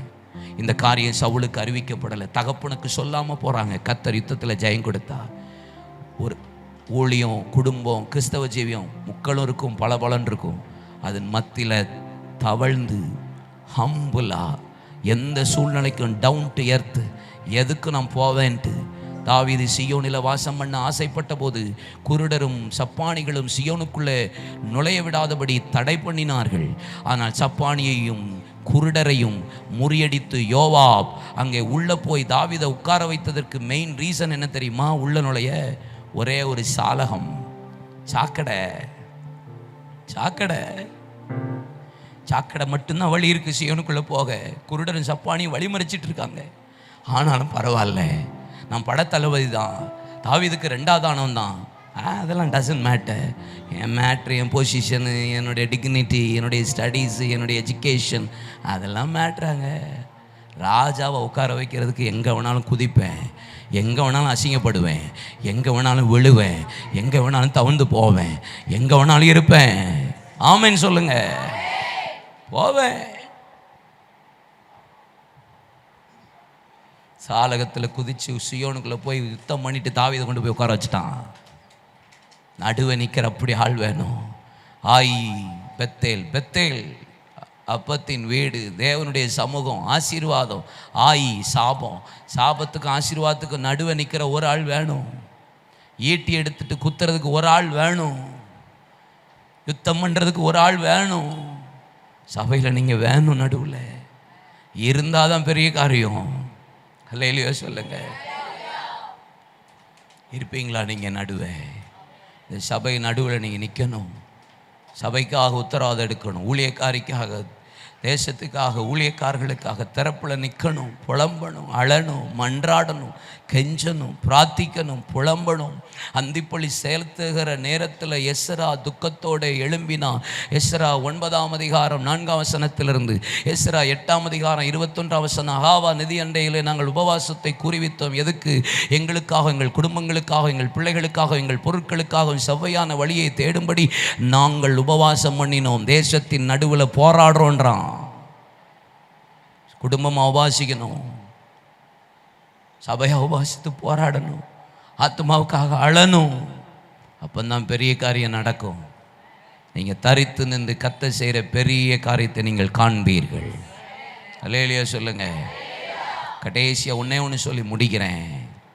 கத்தர் உங்களுக்கு பெரிய காரியங்களை செய்வார். ஆமென்.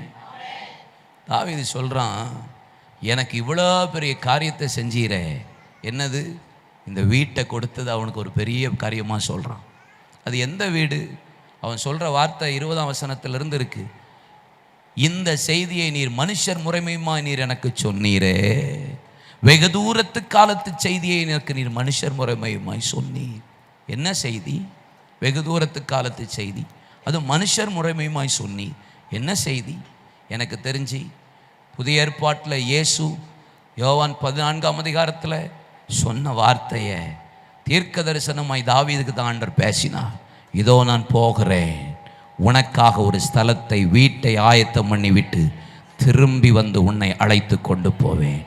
அந்த வீடு, அந்த வீடு.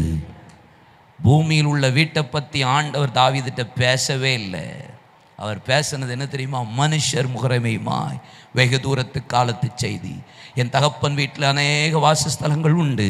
சொல்லியிருந்தால் நான் உங்களுக்கு சொல்லியிருப்பேன். ஆனால் உங்களுக்கு சொல்கிறேன், ஆனால் உங்களுக்காக ஒரு வீடு. அந்த வீடு தான் கர்த்தருக்கு முன்பாக என்றென்றைக்கும் இருக்கிறதுல தி பெஸ்ட், தி பெஸ்ட். மறுகரையில் நாம் சந்திப்போ, மறுவிளையாக தந்தவரை தங்கத் தெருவில் மீண்டும் காண்போ. நேசரை அந்த நன்னா தங்கத் தெருவில் மீண்டும் காண்போ. நேசரை அந்த நன்னா புலம்பலும் கண்ணீரும் அங்கில்லையே. புதிய எருசலேம் நகரத்தில் புதிய தினத்தில் ஒன்று சேர்வோ. பொன்னேசுவை புகழ்வோ. புலம்பலும் கண்ணீரும் அங்கில்லையே. புதிய எருசலேம் நகரத்தில் புதிய தினத்தில் ஒன்று சேர்வோ. பொன்னேசுவை புகழ்வோ. மறுகரையில் நாம் சந்திப்போம். மறுவிளையாக தந்தவரை தங்கத் தெருவில் மீண்டும் காண்போம் நேசரை அந்த தங்க தெருவிலே மீண்டும் காண்போம் நேசரை அந்த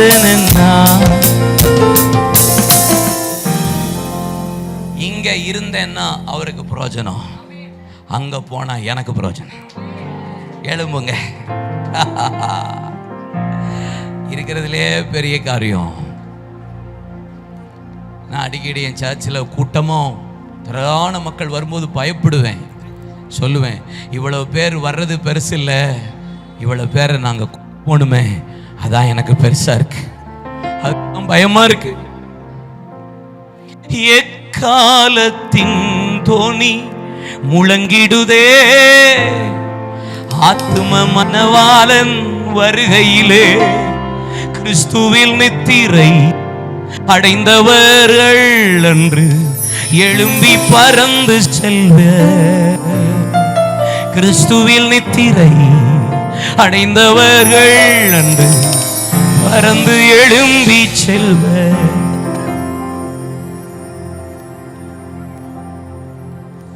இந்த கடைசி காலத்துல பரலோகத்தை பத்தின செய்தியே இல்லாம போயிட்டு, பாட்டுன்னா கடைசியில் முடியும் போது பரலோகத்தை பட்டு தான் பாட்டு முடிப்பாங்க.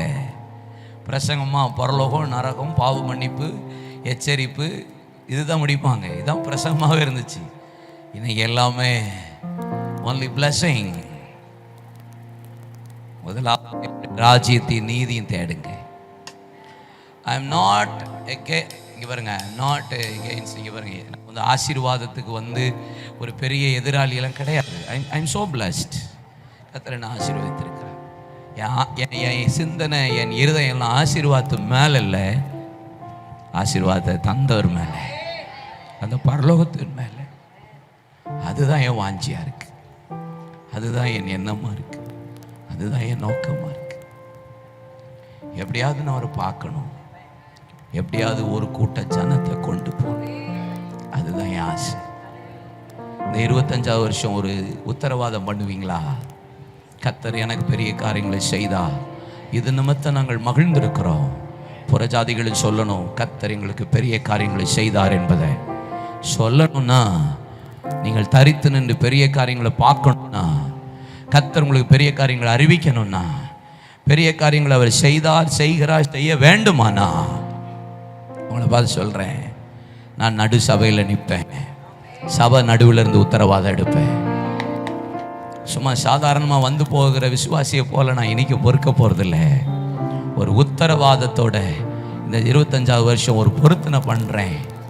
இன்னைக்கு இந்த திருச்சபையின் பிள்ளைகள் இருக்கிற இடத்துல எத்தனை பேர் இந்த சபையில் நான் எழும்புறேன், எங்கள் பாஸ்டர் அம்மாவோட, எங்கள் ஊழியக்காரி கூட, எங்கள் ஊழியக்காரர்கள் கூட இணைந்து நாங்கள் நிற்போம். எல்லா சூழ்நிலையும் யோனத்தான் கூட ஆயுததாரி நின்றான்.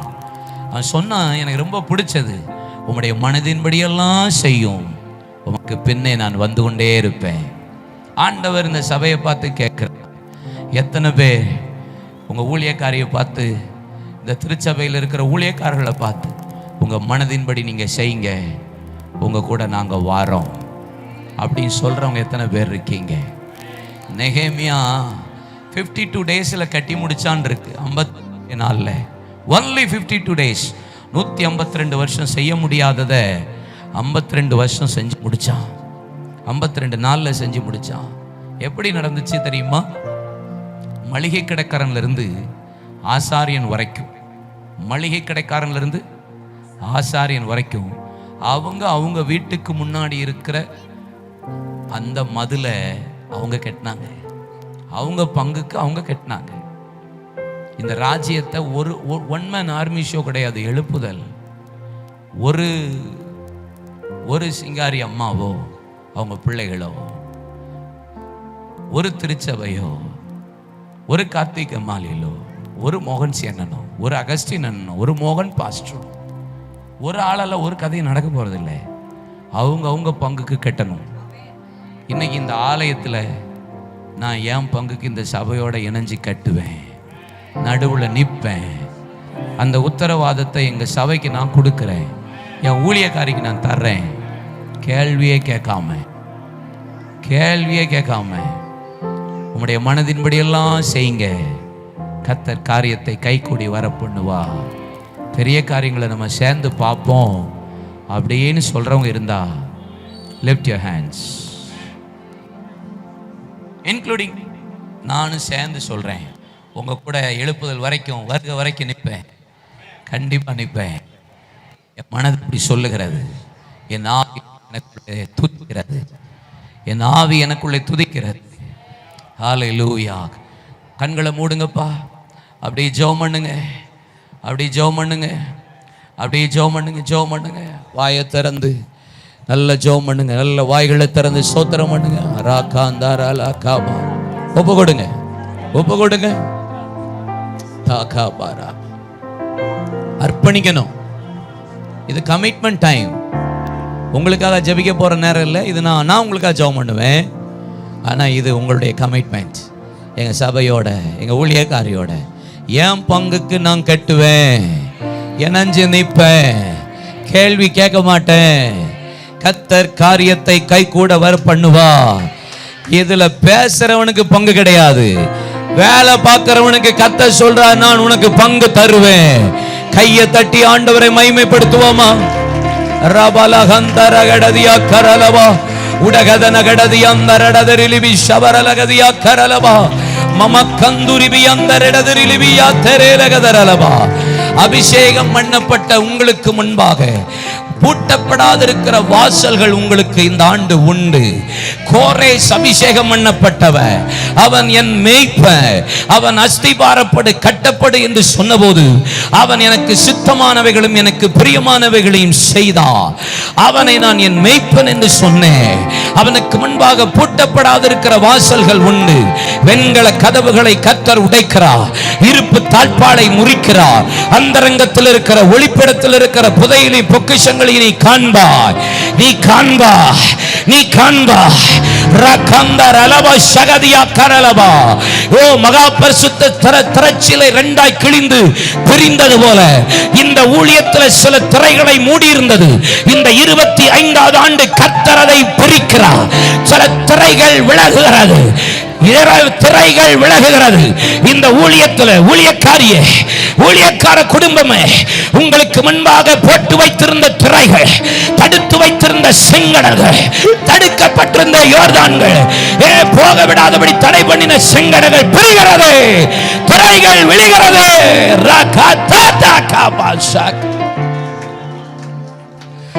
கர்த்தருடைய மகிமை உங்கள் கண்கள் காணும், காணும், காணும், காணும். ரபலஹதியா கந்துரா பௌடதரா உடகந்துரிபியா கரலபா. இயேசுவே உமக்கு நன்றி. உங்களுக்காக நான் ஜெபம் பண்ண போறேன். கண்களை மூடுங்க, கர்த்தரை நோக்கி பாருங்க.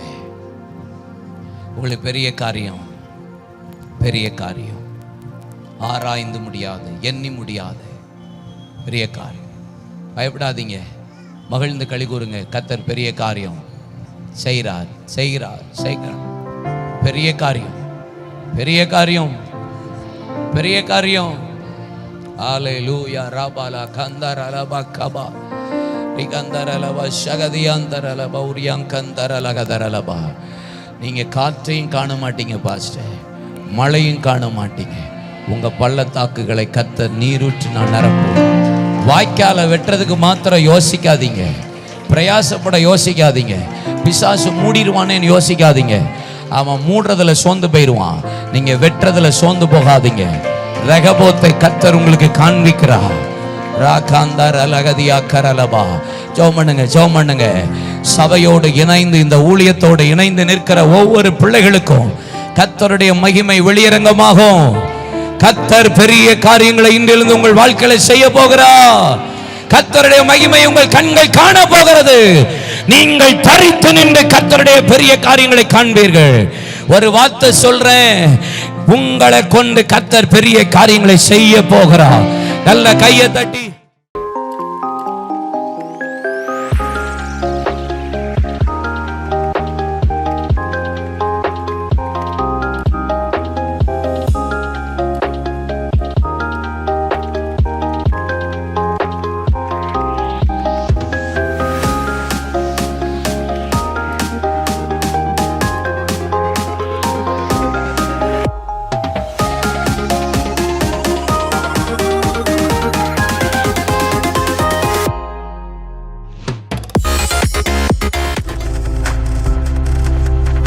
நீங்கள் பார்த்து கொண்டிருப்பது உங்கள் ஜாய் டிவி. உங்கள் துக்கம் சந்தோஷமாய் மாறும்.